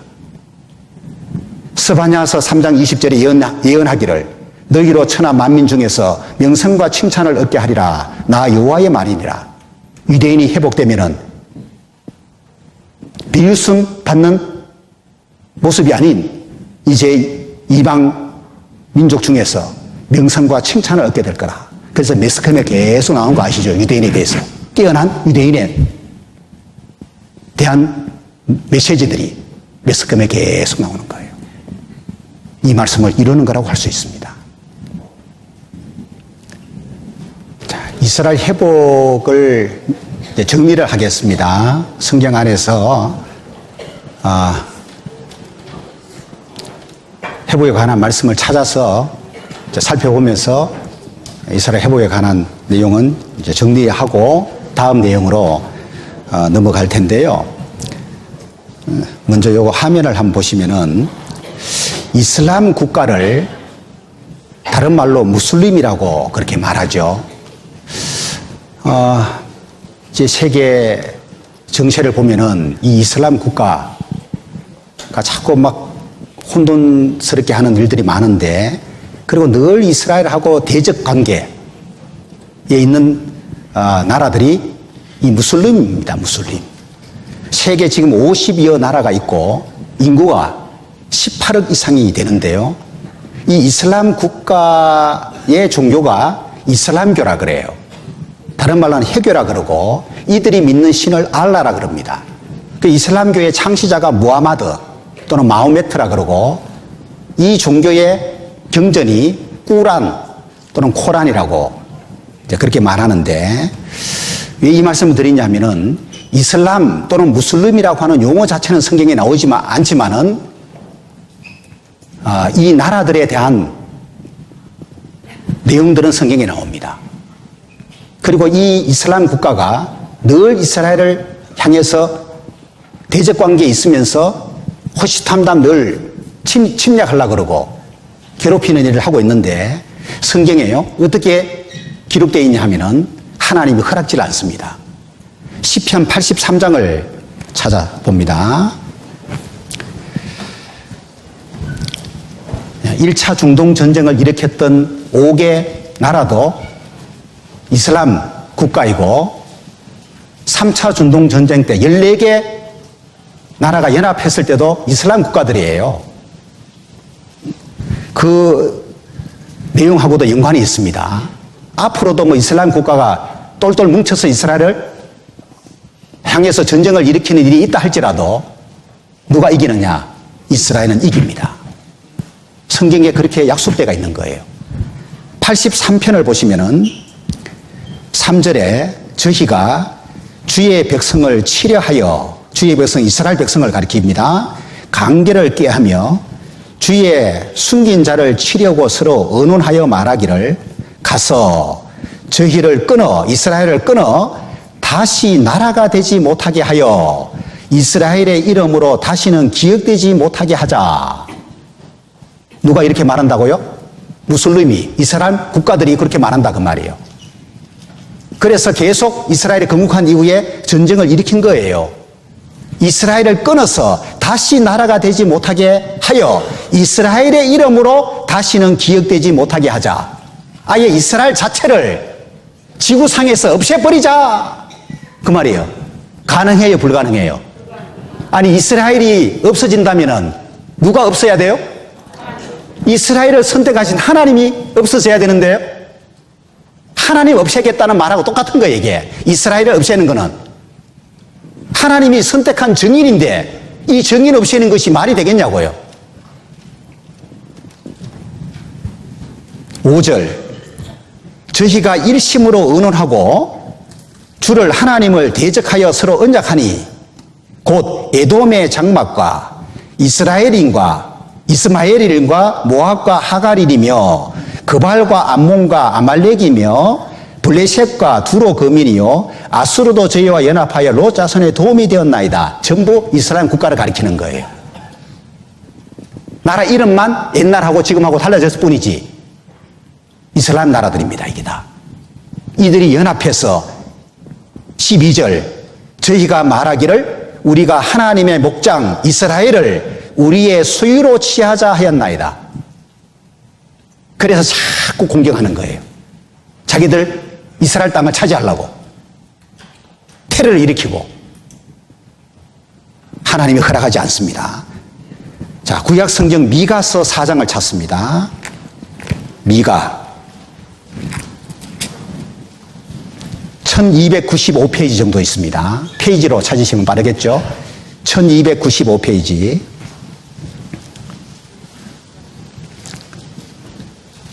이사야와 동시대에 활동했던 선지자입니다. 미가가. 미가 4장 11절을 보시면은 11절 이제 많은 이방이 모여서 라고 할 때 이 이방도 대부분 이슬람 국가입니다. 너를 쳐 이스라엘 너를 쳐 대적하여 이르기를 시온이 더럽게 되며 그것을 우리 눈으로 바라보기를 원하노라. 이스라엘을 더럽게 하며 이스라엘을 우리 눈으로 바라보기를 원하노라. 이스라엘 더럽게 한 것을 우리 눈으로 보기를 원하노라. 완전 이스라엘을 망하게 하고 싶어 하는 겁니다. 12절 그들이 여호와의 뜻을 알지 못하며 그 모략을 깨닫지 못한 것이라. 여호와께서 곡식단을 타작마등에 모음같이 그들을 모으셨나니 딸 시온이여 일어나서 칠지어다. 내가 네 뿔을 철 같게 하며 네 굽을 녹 같게 하리니 내가 여러 백성을 쳐서 깨뜨릴 것이라. 내가 그들의 탈취물을 구별하여 여호와께 드리며 그들의 재물을 온 땅의 대주직께 돌릴지어다. 아랍 나라들, 이슬람 국가들이 하나님의 뜻을 알지 못해서 모여서 이스라엘을 대적하지만은 하나님 오히려 이스라엘을 통해서 이런 나라들을 심판하겠다는 말이에요. 함부로 이스라엘을 아랍 국가들이 건드리지 못하는 상태에 있다는 거, 이게 오늘날 이스라엘의 강대한 나라를 이룬 것이 이제 이유가 되는 겁니다. 자, 성경을 통해서 보니까 이스라엘 회복에 관한 약속이, 예언이 성취됐어요, 안 됐어요? 성취됐죠. 희미하게 됐습니까? 정확하게 됐습니까? 정확하게 이루어졌잖아요. 이런 걸 통해서 이스라엘이 증인의 역할을 하는 겁니다. 자, 이사야서 40장을 찾으시고 이스라엘 회복을 가장 많은 내용으로 예언하고 있는 책이 이사야 성경인데 약 2700년에서 2600년 사이에 기록된 책인데요. 이제 성경에서 구절을 찾아보고 좀 정리하겠습니다. 이사야 40장을 보시면은, 자, 1절에 너희 하나님이 가라사대 너희는 위로하라. 내 백성을 위로하라. 너희는 정다이 예루살렘에게 말하며 그것에게 외쳐고하라. 그 복역의 때가 끝났고 그 죄악의 사함을 입었느니라. 복역의 때는 징역살이 끝났다 그 말입니다. 그 모든 죄를 인하여 여호와의 손에서 형벌을 배나 받았다. 이스라엘이 죄 지은 거, 불순종한 그 죄로 인하여 하나님 형벌 내렸는데 충분히 받을 만큼 받았다. 그래서 이제는 하나님이 형벌 내리는 게 아니고 용서해주는 때다 그 말이에요. 41장 8절. 자, 그러나 나의 종 너 이스라엘아, 나의 택한 야곱아, 나의 벗 아브라함의 자손아. 이스라엘에게 하고 말씀하고 있는 거죠. 내가 땅 끝에서부터 너를 붙들며 땅 모퉁이에서부터 너를 부르고 네게 이르기를 너는 나의 종이라. 내가 너를 택하여 실어버리지 아니하였다 하였노라. 14절. 지렁이 같은 너 야곱아, 너희 이스라엘 사람들아 두려워 말라. 나 여호와가 말하노니 내가 너를 도울 것이라. 네 구속자는 이스라엘의 거룩한 자니라. 하나님이 도와주겠다고 말했죠. 그래서 회복이 가능해지는 겁니다. 넘어가서 43장 5절. 두려워 말라. 하나님 내가 너와 함께하여 네 자손을 동방에서부터 오게 하며 서방에서부터 너를 모을 것이며 내가 북방에 이르기를 놓으라. 남방에 이르기를 구려하지 말라. 내 아들들을 원방에서 이끌며 내 딸들을 땅끝에서 오게 하라. 동서남북에서 이스라엘을 모으시는 예언입니다. 그래서 이스라엘이 사방에서 돌아오는 것이 가능해지는 겁니다. 44장 21절. 야곱아, 이스라엘아, 이 일을 기억하라. 너는 내 종이니라. 내가 너를 지었으니 너는 내 종이니라. 이스라엘아, 너는 나의 이점이 되지 아니하리라. 그래서 회복시켜준다 그 말입니다. 46장 3절. 야곱 집이여, 이스라엘 집에 남은 모든 자여 나를 들을지어다. 배에서 나무로부터 내게 안겼고 태에서 나무로부터 내게 품긴 너희여, 너희가 노년에 이르기까지 내가 그리하겠고 백발이 되기까지 내가 너희를 품을 것이라. 내가 지어쓴 적 안을 것이요 품을 것이요 구하여 내리라. 이스라엘 하나님이 선택했기 때문에 버리지 않고 안고 품고 구하여 낼 거다. 역시 회복에 관한 말씀이 되는 겁니다. 자, 60장으로 갑니다. 60장 21절 22절 함께 읽습니다. 내 백성이 다 의롭게 되어 영영이 땅을 차지하리니 그들은 나의 심은 가지요 나의 손으로 만든 것으로서 나의 영광을 나타낼 것인즉 그 작은 자가 천을 이루겠고 그 약한 자가 강국을 이룰 것이라. 때가 되면 나 여호와가 속히 이루리라. 하나님 뭘 약속했어요? 때가 되면 나 여호와가 속히 이루리라. 뭘 이룬단 말이죠? 약한 자가 강국을 이룰 거다. 강대한 나라를 이루게 될 것을 하나님이 약속하신 거예요. 그 약속을 우리 시대는 다 이뤘다는 것을 확인할 수가 있는 겁니다. 자, 이스라엘이 성경대로 형벌도 받았지만 성경대로 회복된 거 확인했어요. 요거 딱 확인해 보니까 성경 사실인 게 분명하고 하나님 말씀인 게 틀림없죠. 이런 믿음이 딱 생겨야 되고, 자, 이제 중요한 내용을 또 배웁니다. 마태복음 24장으로 갑니다. 마태복음 24장.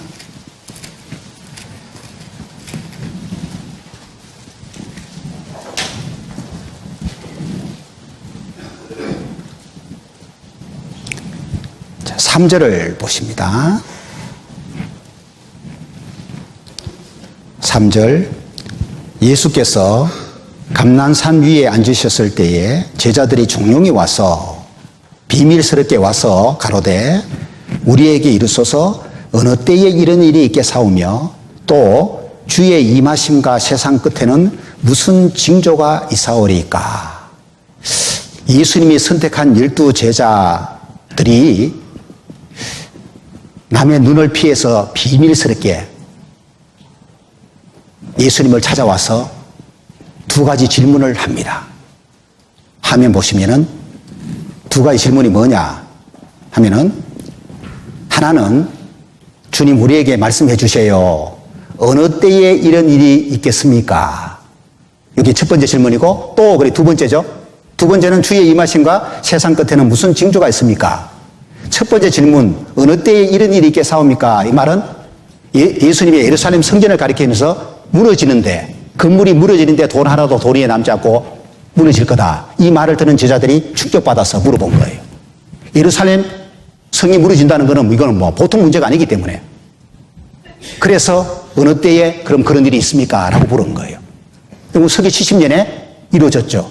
로마의 티투스가 쳐들어가서 멸망시켰잖아요. 이건 이미 이루어졌고, 두 번째 질문이 주의 임하심과 세상 끝에는, 주의 임하심은 주님의 재림을 가리키는 거예요. 예수님이 제자들에게 재림할 걸 말씀하셨기 때문에 그걸 들은 제자들이 궁금하잖아요. 예수님이 다시 오신다고 말씀하셨고, 그리고 때에 끝이 있다고 말씀하셨는데, 그렇다면 무슨 징조가 있습니까? 우리가 어떻게 알 수 있냐고, 징조가 있냐고 물었을 때 예수님이 징조를 쭉 말씀하시는 내용이에요. 뒤에 내용이 4절부터가. 시간이 부족하기 때문에 요약해서 말씀드리면은, 종교적 현상으로 많은 거짓 예수가 나타나서 자기를 재림 예수라고 말하게 될 거다. 거짓입니다. 그래서 사람을 미혹하는 일이 있을 거다. 우리나라뿐만 아니라 전 세계에 지금 가짜가 많이 나타나잖아요. 가짜 예수가. 하나님이라고 하는 사람도 있고 말이에요. 사람을 미혹하게 하는. 그게 또 끌려가는 사람들이 엄청납니다, 지금.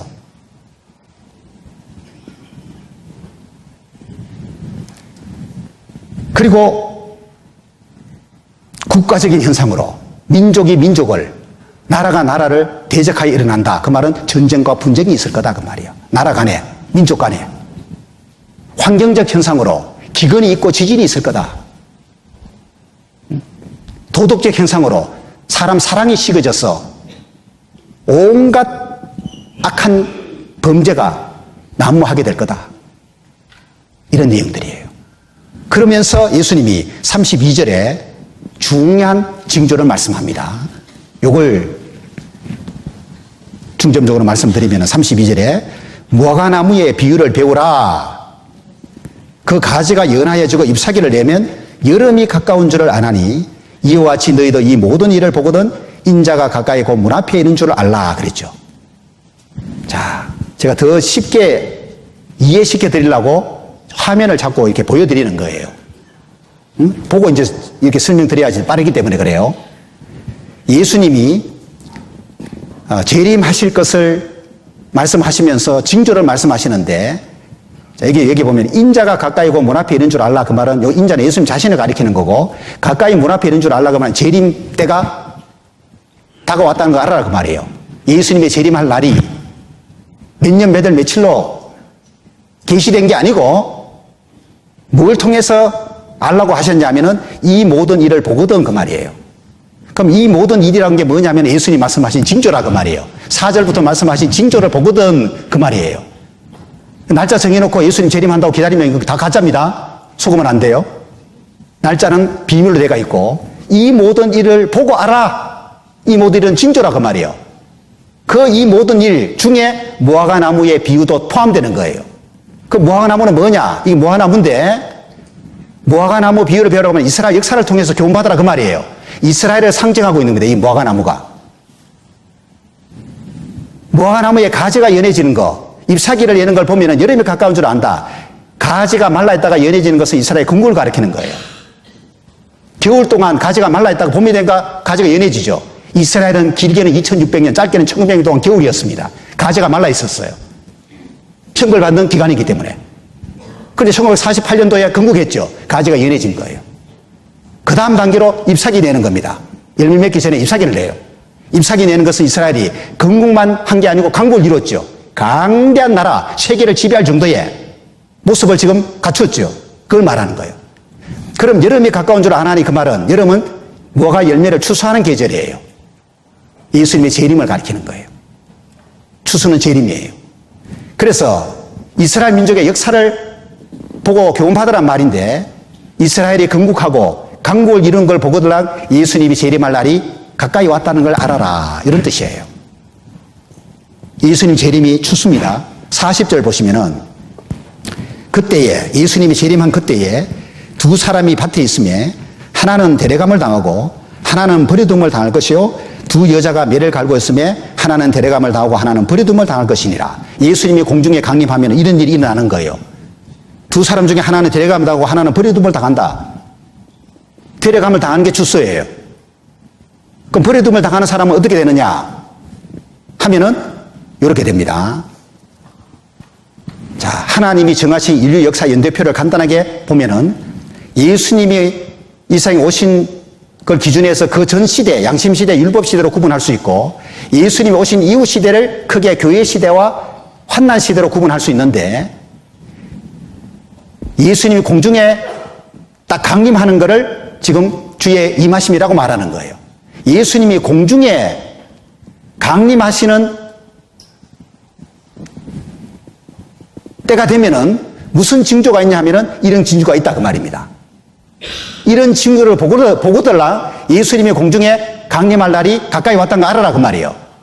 우리 시대는 성경에 기록되어 있는 모든 징조가 너무나도 명확하게 현저하게 나타나고 있는 시대이기 때문에 예수님이 공중에 강림할 날이 정말 임박했구나 라는 걸 알 수 있는 시대예요. 교회 시대가 끝나갈 시점에 이르렀다 그 말이에요. 그러면은 데려감을 당한다는 말은 예수님이 공중에 강림할 때에 이 땅에 구원받은 사람들이 데려감을 당하는 거예요. 구원받은 사람 데려가는 거예요. 그리고 버려둠을 당한다는 말은 구원받지 못한 사람들이 어디에 들어가느냐? 이 환난 시대에 들어가는 거예요. 환난 시대. 자, 이 환난 시대는 7년으로 이루어졌는데 몇 년이요? 7년으로 이루어져 있는데 공중 재림과 지상 재림 사이를 7년 환난 시대라고 말합니다. 엄청난 재앙이 쏟아지는 거예요. 이 7년 환난 시대에 일어날 일을 가장 자세하게 기록하고 있는 책이 요한계시록입니다. 요한계시록을 찾아봅니다. 요한계시록 1장.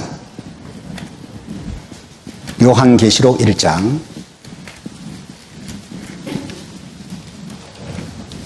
(1절을) 보시면은 요한이라는 선지자가 기록을 했죠. 예수 그리스도의 계시라 그랬죠. 예수께서 계시해 준 걸 기록한 거예요. 17절 내가 볼 때에 요한이 하는 말입니다. 내가 볼 때에 그 발 아래 엎드러져 죽은 자 같이 되매 그가 오른손을 내게 얹고 가라사대 두려워 말라 나는 처음이요 나중이니 곧 산자라 내가 전에 죽었었노라. 죽었다가 부활하신 예수님이 하시는 말씀입니다. 볼지어다 이제 세세토록 살아있어 사망과 음부의 열쇠를 가졌노니 그러므로 네 본 것과 이거는 요한계시록 1장을 가리킵니다. 이제 있는 일과 요한계시록 2장과 3장을 가리킵니다. 장차 될 일을 기록하라 4장부터 22장을 가리키는 거예요. 그러니까 요한계시록이 22장으로 이루어져가 있는데 1장 이 본 것, 이제 있는 일 2장 3장, 장차 될 일 4장부터 22장이에요. 자, 4장부터 22장 중에 6장부터 19장까지가 7년 환난 시대에 일어날 일을 기록하고 있는 거예요. 많은 내용이죠. 이걸 지금부터 살펴볼 겁니다. 먼저 요한계시록을 내셔널 지오그래픽에서 영상으로 제작을 했어요. 그리고 방송을 한 적이 있는데 이걸 먼저 한번 보는 것이 좋겠는데요. 자, 이 요한계시록을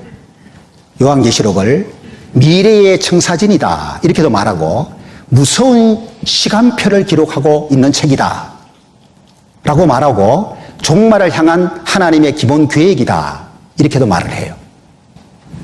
한번 보겠습니다.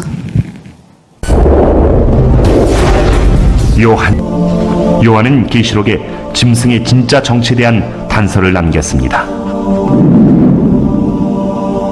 지혜가 여기 있으니 총명한 자는 그 짐승의 수를 세어보라. 그 수는 사람의 수이니 666이니라.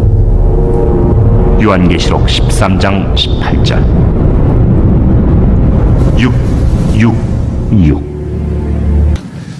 자, 화면 보신 것하고는 사뭇 다르게 실제 환난 시대에 들어가면은 끔찍스러운 일들이 많이 있을 겁니다.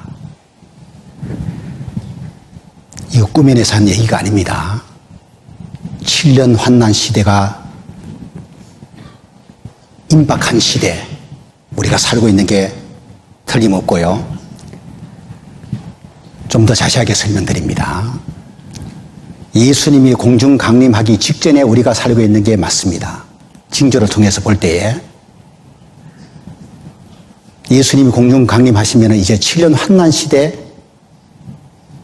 남아 있는데 7년을 전 3년 반과 후 3년 반으로 구분합니다. 전 3년 반에 적그리스도가 출현을 하는데 7년간 평화 조약을 맺습니다. 그래서 7년입니다. 전 3년 반 동안에 거짓 세계 평화가 옵니다. 세계 평화가 오는데 이 거짓이에요. 그리고 하나님이 유대인 구원을 위해서 두 증인을 보냅니다. 이때 유대인 중에서 14만 4천 명이 구원을 얻게 됩니다. 그리고 예루살렘에는 제3성전이 건축이 이루어집니다. 이제 후 3년 반이 시작되면 적그리스도가 본격적으로 활동을 하는데 이때 하나님이 보내신 두 증인을 살해를 합니다. 죽입니다. 그리고 적그리스도가 예루살렘으로 본부를 옮깁니다. 왜? 전 3년 반 동안에 예루살렘에 제3성전이 건축되기 때문에 유럽의 본부로 두고 있다가 옮기는 거예요. 예루살렘으로. 그리고 성전에 앉아서 자신을 하나님이라고 선포하고 14만 4천 명 구원받은 유대인을 죽입니다. 순교당하는 거예요. 그리고 모든 사람의 오른손과 이마에 666의 표를 받게 해서 통지를 합니다. 통제.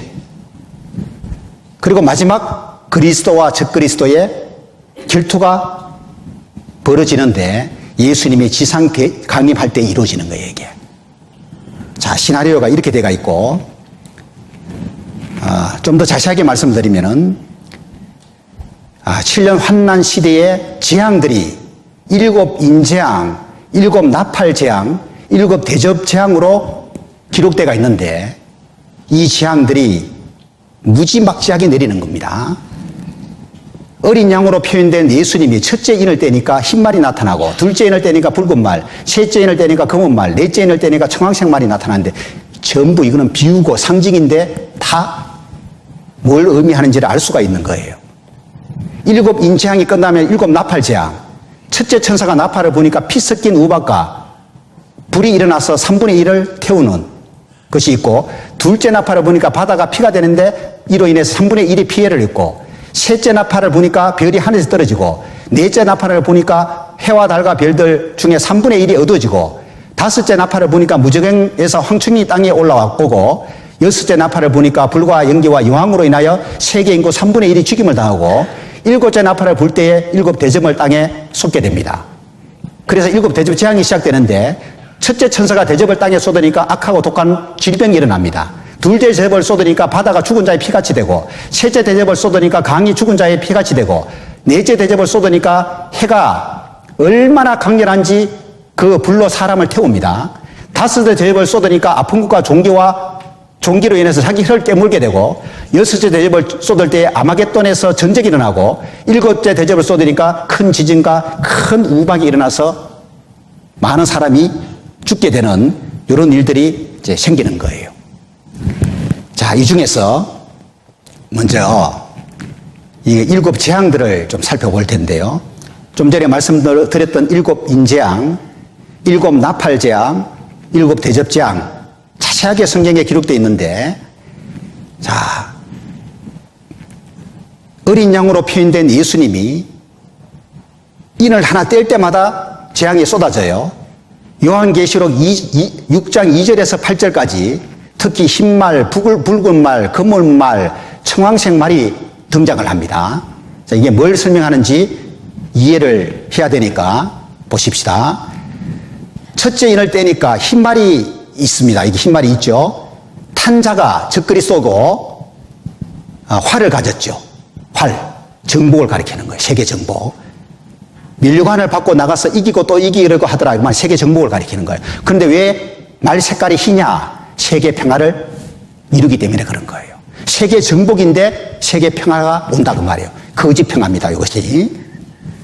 두 번째 인을 떼니까 붉은 말이 나오는데 탄자가 화평을 제하여 버리고 세계 평화가 깨져 버리고 서로 죽이게 하고 또 큰 칼을 받았다. 이 칼은 전쟁을 가리키는 거예요. 평화가 깨어지고 붉은 말, 전쟁이 일어납니다.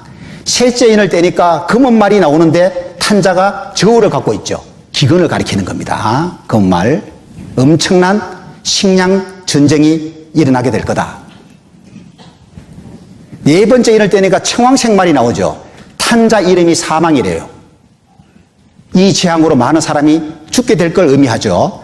요 사망하고 여기 나오는 사망하고 영역본에 보면 단어가 다릅니다.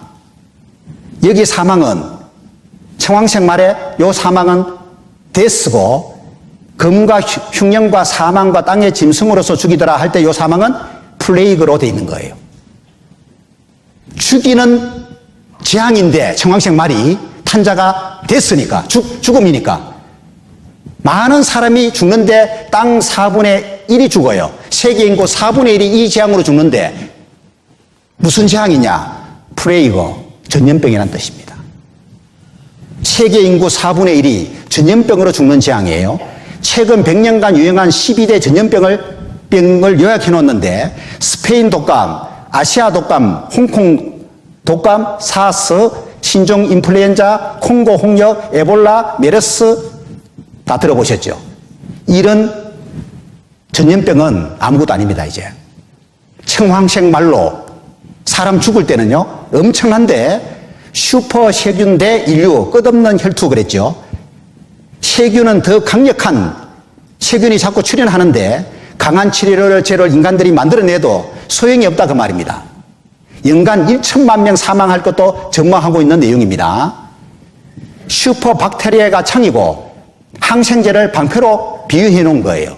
창이 방패를 뚫어버립니다. 인간이 만든 항생제는 해결이 안 된다 그 말이에요. 그래서 전염병의 대유행을 과학자들이 우려하고 있다는 내용인데, 전 세계를 위협할 가장 시급한 안보 현안은 바로 전염병이라고 지적을 하고 있습니다. 핵보다도 이제는 전염병이 가장 시급한 안보 현안이다. 작년 9월 20일자에 그 세계보건기구에서 한 말인데, 슈퍼박테리아 치료약 개발 너무 느리다. 기존의 모든 항생제에 내성이 생긴 세균을 막을 약이 점점 줄어들고 있다는 연구 결과가 나왔다. 결핵과 같은 일상적인 질병에도 목숨이 이틀을 수 있다는 경고도 제기되고 있다. 그랬어요. 7 인재앙 끝나면은 7 나팔 재앙이 이어지는데, 천사가 나팔을 불 때 재앙이 임합니다. 이 중에 셋째 천사가 나팔을 부니까 횃불같이 타는 큰 별이 하늘에서 떨어지는 거예요. 이게 뭘까요? 횃불같이 타는 별이 하늘에서 떨어지는 거예요. 별이 하늘에 떨어지는데, 이거를 우리가 생각해 보면은 소행성일 수도 있고 뭐 운석 같은 거 있죠? 이런 것이라고 볼 수가 있습니다. 하늘에서 떨어진다고 하는 것이. 그래서 소행성은 크기가 매우 작기 때문에 밝은 소행성이지라도 맨눈으로 관측하기가 어려워요. 그러니까 소행성을 관측을 하면 만원경이 필요하고 형태나 크기를 측정하기 위해서는 간섭계라는 장비가 필요하거든요. 1900년 전에는 이런 장비들이 없잖아요. 그 하늘에서 뭐 별이 떨어진다는 걸 기록할 수가 없는 거예요, 사람이. 우리 시대니까 소행성 발견할 수 있고 운석 발견하는 거거든요. 이게 역시 계시기 때문에 기록하는 것이 가능해지는 겁니다. 예수님도 별들이 하늘에서 떨어질 것을 말씀하고 하늘의 권능들이 흔들릴 거다라고 이제 말씀을 하셨고 2013년 2월 15일에 러시아에서 운석이 비처럼 내린 적이 있었습니다. 이것으로 인해서 지난 2월 러시아에 떨어져서 1000명 넘는 사람을 다치게 하고 전 세계 수집가들의 관심을 모았던 운석의 비밀이 풀렸습니다. 우리 연구진도 분석에 한몫했습니다. 김정윤 기자입니다. 하늘을 가른 운석이 섬광과 함께 공중에서 폭발합니다. 운석 잔해가 비처럼 쏟아지는 운석우 현상도 나타났습니다. 1600여 명이 다치고 건물 7000여 채가 부서졌습니다. 국제연구팀이 지난 2월 15일 러시아 첼리아빈스크 지역에 떨어진 잔해를 분석한 결과 폭발 전 이 운석의 크기는 지름 20m에 무게 13,000톤으로 추정됐습니다. 초당 20km 속도로 대기권에 진입한 뒤 27km 상공에서 폭발했는데 위력이 히로시마 원자폭탄의 40배였습니다. 우주에서 이동 중 수많은 충돌로 내부에 균열이 많아 다행히 공중에서 폭발한 걸로 보입니다. 그러니까 이게 20m 크기밖에 안 되는 운석인데, 그죠? 이것이 27km 상공에서 폭발했는데 히로시마 원자폭탄의 40배. 이거 참. 운석이 이 정도 위력이라면 소행성은 어떻게 될까요? 지름 100m짜리는 도시를 파괴합니다. 지름 1km짜리는 대륙을 파괴합니다. 지름 수킬로의 소행성이 지구에 충돌하면 핵무기가 1000개가 동시에 폭발하는 것과 같은 에너지가 방출된다고 그렇게 말합니다. 지구 충돌 위험이 있는 소행성이 수천 개가 있다고 미 한국우주국에서 발표를 했어요. 운석이든 소행성이든, 그죠? 하늘에 별들이 떨어진다는 것이 분명히 이런 재앙이 오는 건 맞습니다. 인류 최후의 날은 어떤 모습으로 다가올까? 사람들이 예측하기를 태양 흑점이 폭발한다든지 슈퍼 화살이 분출한다든지 소행성 충돌을 언급하고 있는 거예요. 그만큼 위협적인 존재라는 겁니다. 소행성 충돌이. 나사에서 소행성 2135년 지구와 충돌, 현재는 막을 방법이 없다, 뭐 이런 기사들도 쓰고 있는 겁니다. 그리고 7 대접 재앙이 또 임하는데, 둘째가 대접을 바다에 쏟으니까, 둘째 천사가 대접을 바다에 쏟으니까 바다가 죽은 자의 뭐같이 돼요? 피같이 되는 거예요. 죽은 사람의 피같이 되어서 바다 가운데 모든 생물이 죽어버려요. 바다 생물 못 먹습니다, 이제. 와, 이걸요, 하나님이 맛보기를 보여주셨어요. 이거 허무맹랑한 얘기가 아니고 실제 일어난다는 것을 예고편으로 하나님이 보여주셨는데, 바다뿐만 아니라 셋째가 그 대접을 강 쏟으니까 강도 피가 된 거예요. 바다, 강. 피가 되는데 2012년 6월 8일에 일본의 핏빛 바다 정어리 때 사체 200톤 떠올라 악취 진동 그랬죠. 일본의 오하라 항구 일대 바다가 검붉은색으로 변하기 시작했으며 수천 마리의 정어리 사체가 떠오르기 시작했다는 내용입니다. 바다가 핏빛으로 붉게 물들고 죽은 물고기가 떠오르는 상황을 통제할 수 없어 난항을 겪고 있는 가운데 원인조차 찾지 못해 난감하다고 일본 당국이 밝혔는데, 그 당시 사진을 찍은 거예요. 보세요. 진짜 죽은 자의 피같이 되고 정어리 사체 보세요.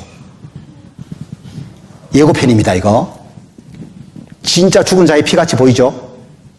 봐요. 하수관을 타고 이 물이 흐르는 건데, 이 여 기자가 지금 물통에 물을 받고 있는 겁니다.